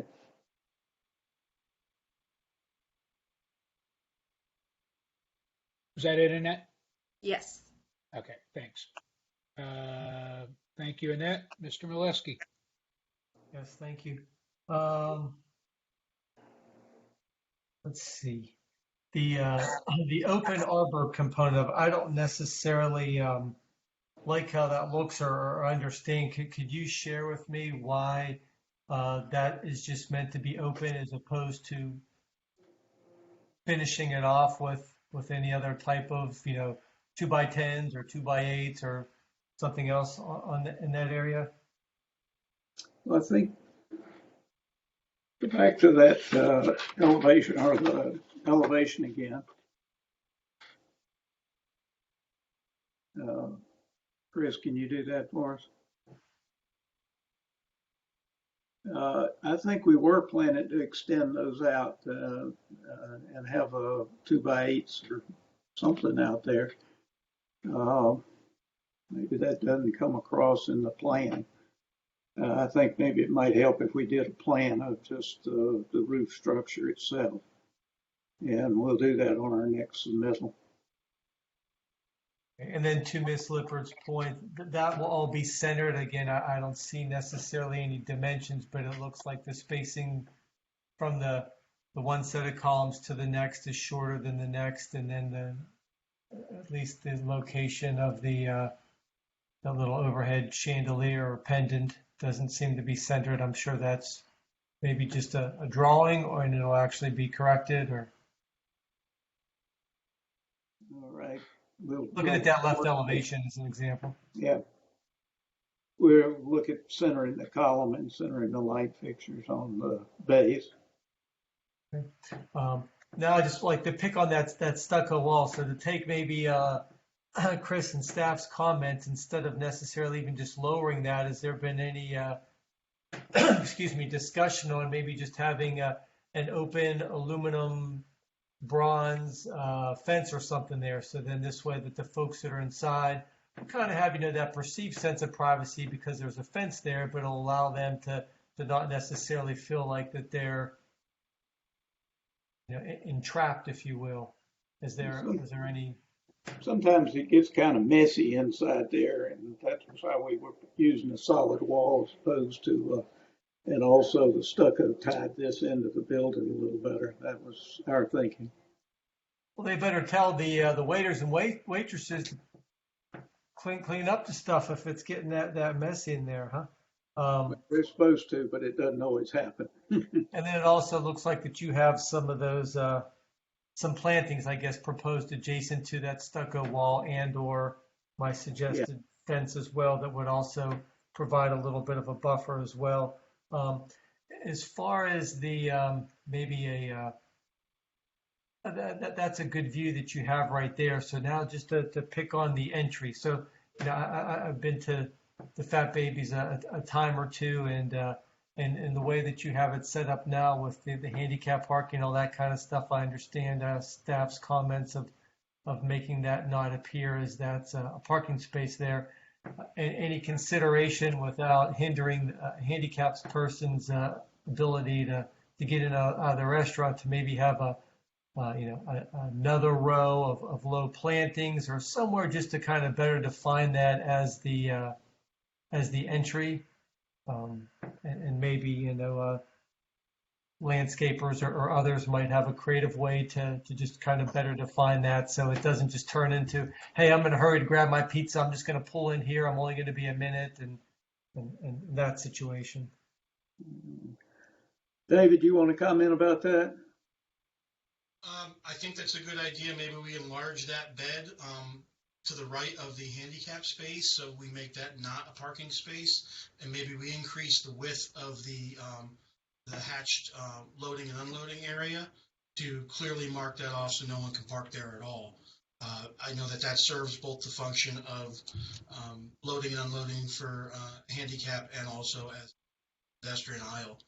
So maybe if we were to increase the width of that bed and then add another row or two of plantings to go with that, and maybe in that case we stagger our plants in size so they're stepping up in size as they approach the wall, and give that a more dramatic effect at that wall. Thank you for that. And I guess my last comment would be, anticipating this to continue to be a very successful business, and you have people waiting to be seated. Is there an area where people can kind of safely wait to be seated and or wait to pick up their food, or is everyone just kind of thrown right into there where the parking area is? Is it like a little area for benches or something to that? That area under the service window or at the service window, that is intended to be a waiting place for customers to pick up their orders. So there would be a couple of benches there, and that would be covered to protect them. As far as the using the courtyard, we haven't addressed how they would be handling a host station there. Okay, so then with that being said, with the service window and the waiting area, I don't know if there's any room or merit in front of those, I guess, curb stops to maybe incorporate, a little buffer area planting as well, just to kind of create a little bit of separation between people hanging out and waiting in that service window area and the cars that would just be pulling right into there. Just since we're at that stage of the game here, I guess that now would be the appropriate time to throw that out. Otherwise, thank you for listening to my comments. Appreciate it. Thank you. Thank you, John. Ms. Foss? Okay, I think comments that John and Annette have brought up are valid. I also heard you say that if you have exposed conduits, you would paint them, and we, as a board, we don't approve exposed conduits at all, so we're going to ask that you hide them. Also, I'm kind of wondering why you have the open arbor, as John suggested, not because it's really huge, but why would you not want to have some kind of roof over that to protect from the elements, the sun and the rain, so that you don't have to come up to us for future approval? John also brought up a good comment about maybe opening up that fence so it's not such a structural takeaway from the building itself. I thought that was a good comment, and lowering it as well. I agree with your comment of bringing that bedding from the left side of the patio over, but then I worry about you hatching it the walkway all the way, because then as a pedestrian you're afraid to walk across the hatching, so you want to be mindful of how that looks to approach your building. And that's my comments. Thank you. Thank you, Kathy. Mr. McAllister? All right. Gotten a lot of good feedback so far. I agree with a lot of what's been said. I like Mr. Molesky's comment about expanding the planter area to the left. I think that's a good comment. I like the solid wall that you're proposing, but I do agree with staff that I think it should be a little bit lower.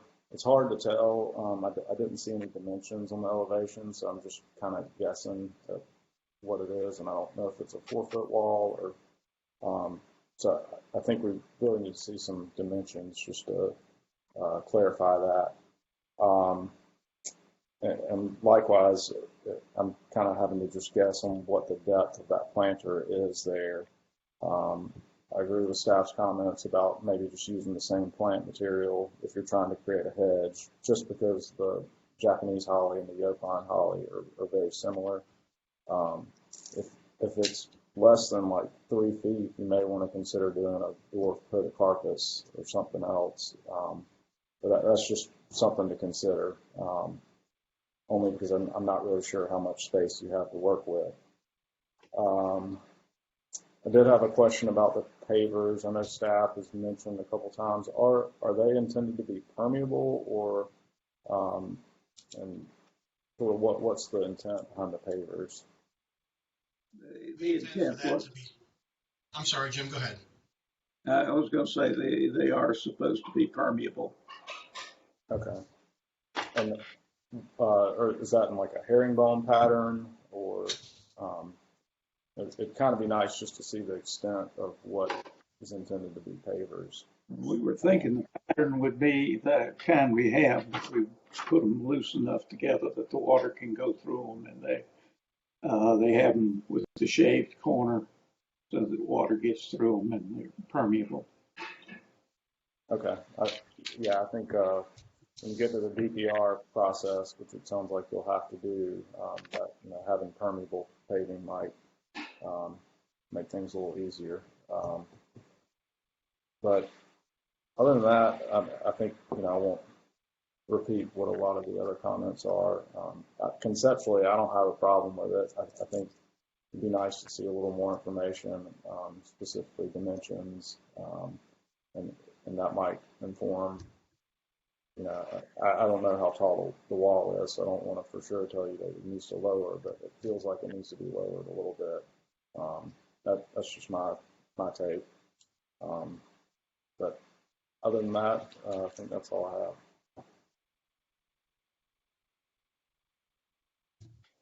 All right, thank you, David. Mr. Karstens. All right. I've got a number of comments. I will say, please confirm your parking agreements. I've worked in a recent project down near Chowdaddy's that is having extreme issues with adding dining space but taking away parking spaces, and it, you know, they have to meet the minimums for the LMO. So I would say is absolutely confirm that before you go any further. Also, I'm wanting more out of the site plan, the big site plan, especially that live oak tree. I don't think I ever realized how big of a flat wall that Fat Babies had because of that live oak. It is a tremendous feature that is going to be part of the patio space. So I think between surveying its location, which kind of is in the upper, it's right at the base of those stairs in essence. You're going to want to know where that trunk is, the lowest limbs. It's kind of, there you go. If you keep it on this planting plan, it's right below where it says Hellerai Holly. Yeah, that's right where that tree is. So I know right now there is a sidewalk that ties to those steps from that patio. We're going to want to know, how do you get to those stairs still? But going back to the tree, we're going to know the tree, some of the lowest limbs, and then the extent of the canopy, because that's really going to help you when it comes to how far out that reaches into that parking area and how much of that trellis and structure is actually going to be covered by that. Another thing with the site plan is we need to make sure that you have enough room in that drive aisle to do your proposed dimensions. I know it appears that you're putting the structure out by the end of the parking spaces, but then you've got a planting area beyond that. There are dimensions that are associated with that drive aisle that are going to need to be met. So again, it plays into having more of a complete site plan than just up by the building. I think the pervious pavers are going to be important, because if you do a solid wall in a lot of rain, we're going to need to know if those pavers can satisfy that, or if you're going to need to have weep holes within your wall.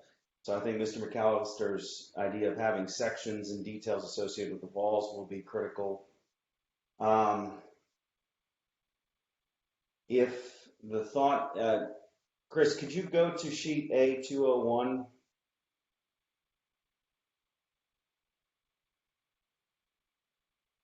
So with the elevations here, that middle elevation, the front elevation, on that right side where the sign's going, there's an existing faux window.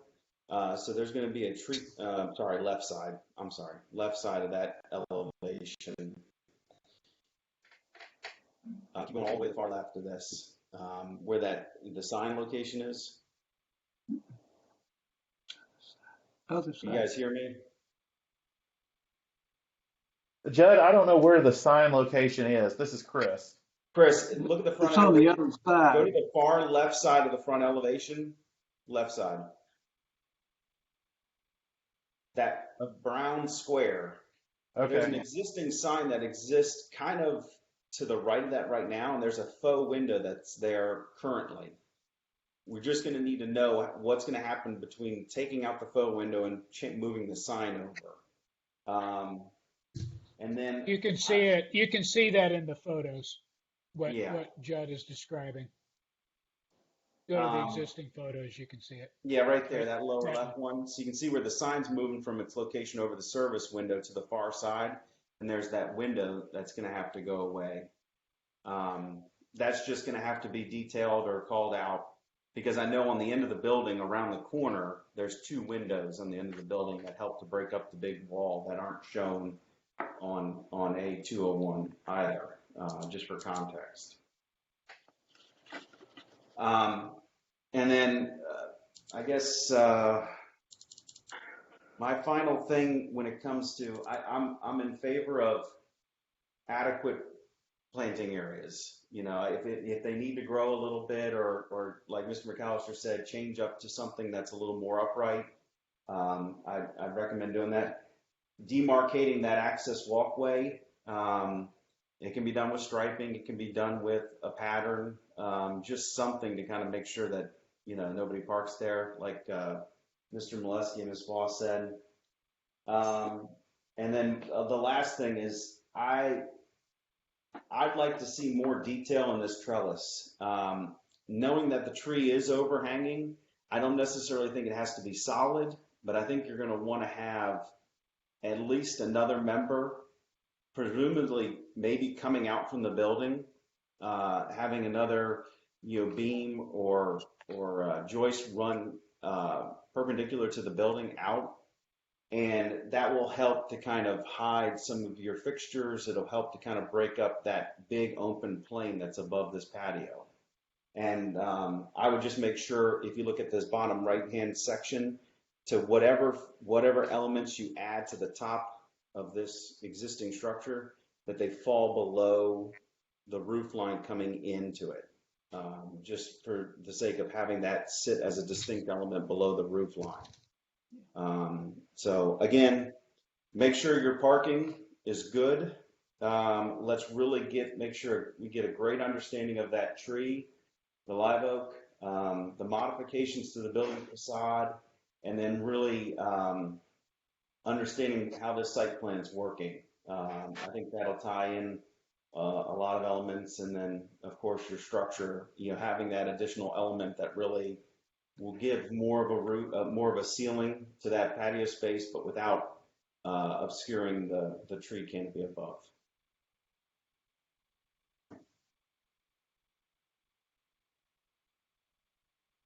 All right, thank you, Chad. Yeah, I think this has been well covered. Guys, we're going to need a lot more detail to approve this. We didn't have any dimensions. There were things missing, as Mr. Carson's pointed out, the window that disappeared. We don't know what happened to it, or the fake window, whatever it is. We just need a little better coordinated set and a lot more dimensions and details, cut sheets, the information on the windows that you're adding. So there's a lot of missing information. So we won't be able to do a motion to approve this. So we're going to have to send it back. But let me offer my couple comments. I think everybody hit on them, but I'm concerned. I think Mr. Carson's brought it up, that you're creating a fishbowl. So is the water that's running off that existing roof guttered? You know, if there's a gutter keeping it from running into the new courtyard, I can't tell. And if it's not, then that's going to flood pretty easily, I think, because there's nowhere for the water to go.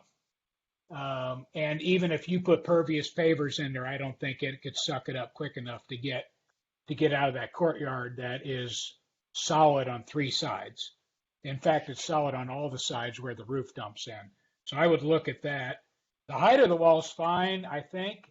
It looks like it's about 4 feet tall. That when you're sitting down, you don't see cars. I'd be okay with that. But again, we don't know how tall it is. I think the height of it is proportional to what you have the piers. So I think you're okay there. The stucco wall, I can't tell what that is made of because it doesn't show up in the plan anywhere. There's nothing to indicate how thick that wall is. So again, make sure that's detailed and it shows up in the plans and elevations. Curiosity question, why does the third bay or the bay farthest to the right not have a center beam? You can see that on A102. Chris, if you could go to A102. Keep going. Yeah, right there. There's a beam going across the middle on those first two bays, but not the third. Just curious as to that bay is actually different, or we're just missing a line. Just missing a line. I'm sorry. I believe we're just missing a line there. Okay, all right. So those are things there's a lot of coordination things that need to be picked up here. We already talked about the window to the left disappearing. We just need to know what's going on there. So a lot more details, a lot more dimensions, and then we can.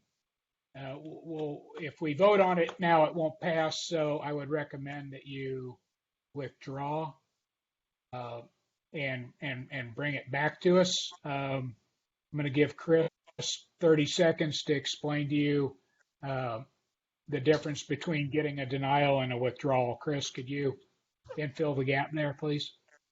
Yes, sir. Thank you, Mr. Chairman. Jim, if this goes to a denial, you're prevented on coming back to the DRB without substantially changing the project for a full year.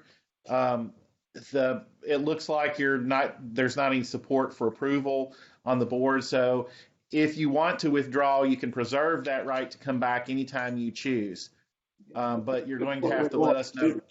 I think that's what we want to do, Chris. We want to withdraw. Okay, good enough. Got it. Thank you. All right. So just as a closing comment, conceptually, I think as a concept, you're fine. Yes, you can add an outdoor patio. I think everybody on the board would agree with that. It's just we need more information to approve that. So anybody, either David, Jim, or any of the board members, any final comments? I wanted to just add one thing, which again isn't per se in the DRB purview, but just the spans. I think I saw a 40-foot dimension. I couldn't tell exactly where there were columns, just to be sure that when you do come back that your spans and your joist sizes have been worked out. Okay. All right. All right. Thank you. All right. Well, we'll close this one out, and I think we'll look forward to seeing the next round. Thank you. Okay, thanks. Okay, so moving on to Dino's DRB 000956-2021. Chris? Thank you, Mr. Chairman. The site is outlined in red in the middle of your screen, commonly called, it's a series of four restaurants there.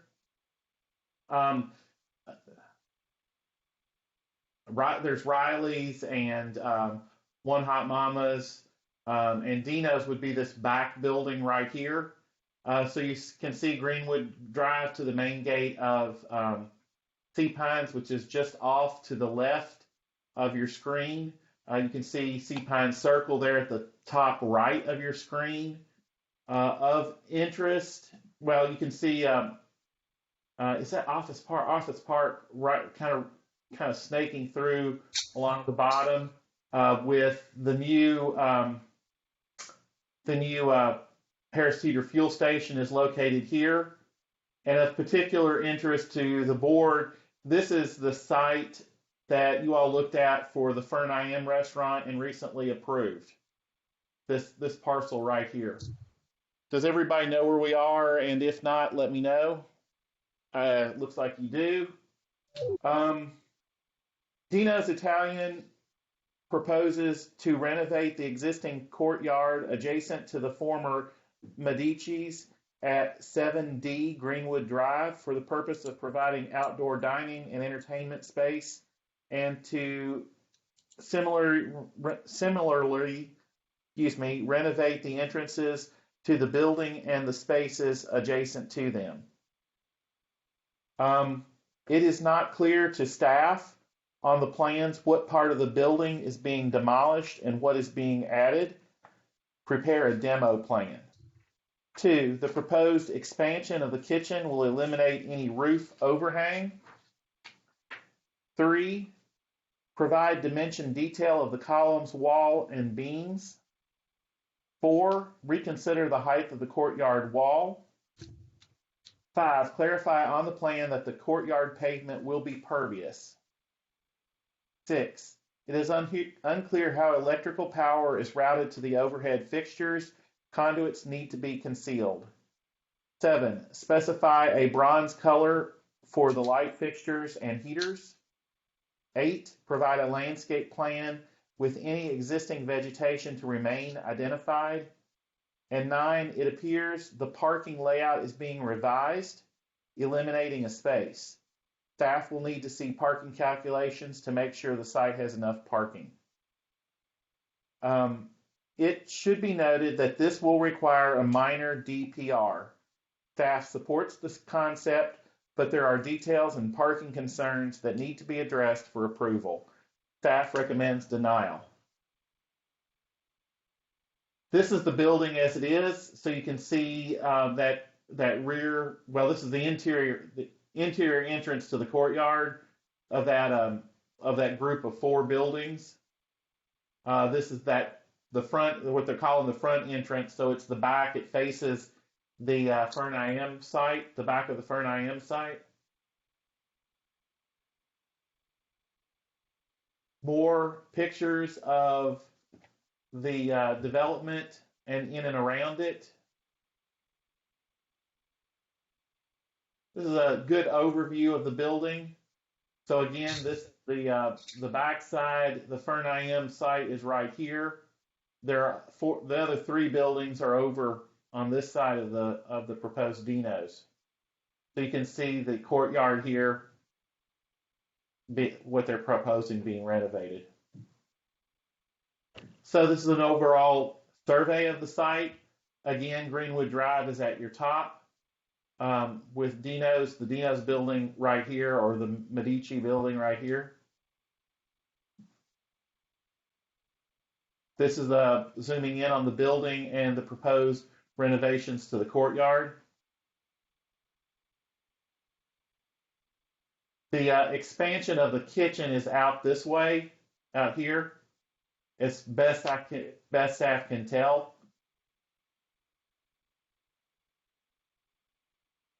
Again, details of the courtyard, electrical plan, structures,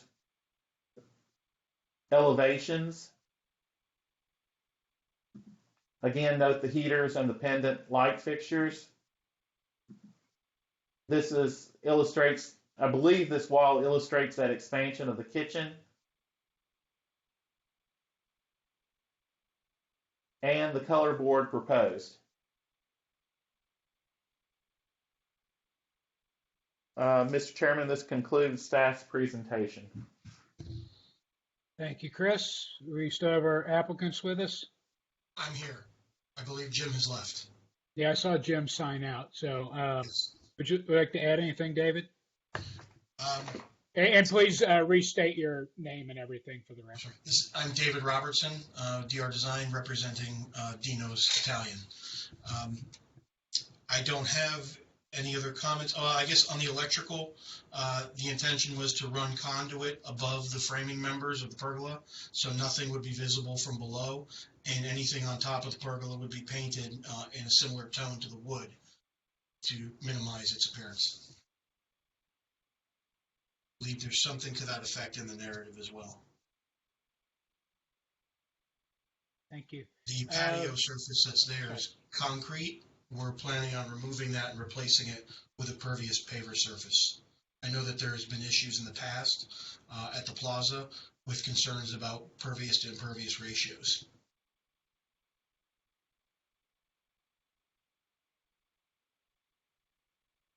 Okay, thank you. And please hang tight. Unless there's any objection from the board members, I'm gonna, because of the similarities between this one and the one we just reviewed, I'm going to throw out some very general observations. And if anyone would like to add on at the end, this is weird. I got Annette, and Annette, your image is in David McAllister's box in my in my view. So I can't see you, David. I just see Annette twice. I'm going to throw out some general observations because, again, we don't have enough information to approve this. So David, all the same comments from our last project apply because the scope is very similar. A couple other things I want to add are the brick entry portals. One is thick and one is thin, and one looks too thin to be brick. So, Chris, can you pull up the colored elevations? I do want to point that out.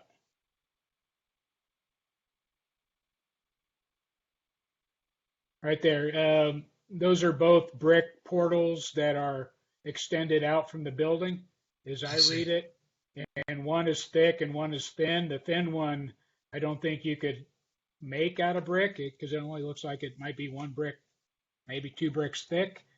Those are the kind of things we're going to need resolved. What is that canopy, that cantilevered canopy? We can't tell what that is.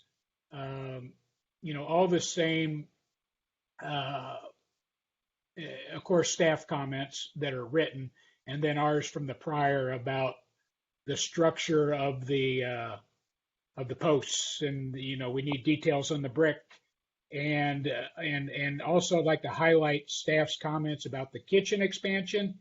It just looks like it's filling up the mansard roof overhang, which you had the right one there, Chris. Go back to where you were. Point to where the bottom left, very bottom left, all the way to the left. Looks like that expansion just kind of fills up the current mansard overhang with leaving no overhang. That's not going to be acceptable. So you might want to work on that. And then again, we need to know a little bit better about what's there now and what you're tearing out and what you're putting back. So anyone like to add anything to that? Annette? I guess for me also, are both of those brick entry portals being proposed to be new elements? No, those are existing. They're just going to be veneered in brick. Okay, just because the proportions of what's in the drawings and on the photos, it looks very different as far as opening size, height. The perspective may be distorting that, just to confirm that exactly how much it's getting modified, because the opening looks much smaller in the elevation than it does if we look at those existing photos one more time. And I just think that in this project, the brick piers feel out of scale as being too heavy and too big. Other than that, I agree that all the other remaining comments apply. Thank you. And we'll, of course, need cut sheets and, a final color board. I think your colors are generally fine, but we'll need that as part of the submittal. Mr. McAllister? Yeah, I would just add that I think in the narrative I've read that there was proposed plantings, and I think some of those brick columns are intended to be planters on the top, so we would just need a landscape plan as well. Okay. Yeah, we'll need even if we fail to mention something here, we need to have all the information required for a final review. Mr. Karstens? Was the intent on that rear elevation on sheet A201? Was the intent for the brick piers and aluminum fence, in essence, on the side opposite One Hot Mama's? Was the intent there for that to be like a space for hangout, or is it going to be a planter area? It was intended to be a waiting area to be seated, and also to provide some plantings and dress up an area that is generally just a trash receptacle. There are pavers, there are some loose planters sitting there, and it needs to be cleaned up. And in general, for your site plan, obviously you'll have a greater context. I would say between that space and the triangular space at the western extreme of the building, yes. I think that the solid edge towards the vehicular side is good, but I would definitely embrace and try to work with the pathways and those spaces within the Bermuda Triangle area. And, that ability for people to, in essence, it's kind of a pedestrian promenade through there. And, it's planted and there's the boardroom across the way, take advantage of having those nice interior spaces and maybe having that edge of that courtyard be a little more transparent. Still have maybe the fence that matches up with the other side. But that's an opportunity, I think, that you could transition those interior spaces to be a little more embracing of that common area. Understood. Thank you. Good observation. Anyone else? Yeah, again, David, we're going to recommend that you withdraw and come back with a further developed scheme. Again, I think the board is open to the fact that you are renovating and expanding, but we can't vote on certainly not a final vote that would come out in your favor with the information we have. So would you choose to withdraw? Yes, thank you. Okay. I appreciate your comments and all your thoughts, and that's what we. All right, thanks, and we'll look forward to see you on both of these projects soon. Thank you so much. I appreciate your time and your consideration. Thank you. All right, so we move on to board business. I'd just like to say that Ms. Foss and I sat in on meetings with the LMO committee and who was the other one, Chris? The Public Planning Committee. Sorry. Public Planning Committee thank you. Lots of P's in there. To present the letter that we had all drafted and approved regarding building scale, massing, setbacks, etc. And the LMO committee motioned and approved to further investigate. And in fact, they are thinking that the interior setback, the Dale Strecker Memorial setback, will get implemented. Wasn't official at that point, but that was something they could add. So it is moving, and the Public Planning Committee is also taking it under further advisement. It looks as though they'll end up appointing, they'll either instruct staff to put together a group or a commission or something to further study this. So it is in the works. So our work was not in vain, at least not to this point. So, all right. Any other board business? Or Kathy, do you want anything to add from our meetings? I will just add that both the LMO and the Public Planning Commission, our comments were super well received, and they basically agreed with everything. They understood the problems that we have trying to approve aesthetics versus what the LMO has, and they all saw it. No one disagreed with it. So it is a move forward. I just hope it can go faster than what normal things like that do. Yeah, thanks for the embellishment. That probably made it sound better than I made it sound. So there is hope. So, all right. Any other board business? Anyone? All right, Chris, staff report. Yes, minor corridor approvals since your last meeting, so it's been almost a month, I guess. There was a minor corridor approval at 20 Caesar Place. I'm sorry, I don't know exactly what that is. I'm working on it. There was an approval at 5 Augusta Lane, which was an antenna modification. There was a minor at 59 New Orleans, which was a repaint that involved some offense that was, they were okay to move forward with painting the fence an iron ore. 96 Matthews Drive was an addition to that building, but it was not visible from the corridor, so it was a staff level review and approval. 41 Power Alley is, again, another antenna modification. 1 North Forest Beach, it's the Frosty Frog upfit of an additional window on the exterior. 106 Arrow was the addition of a screening fence for bike storage. And that's it. All right. So everybody, thanks for hanging in there. It was a little long one today since we didn't have one during Heritage Week. We usually pay for it on the return. So, but we almost made 3 hours. Pretty close. All right. So with no other board business, no other business before the board, the meeting is adjourned. See you next time. Thanks.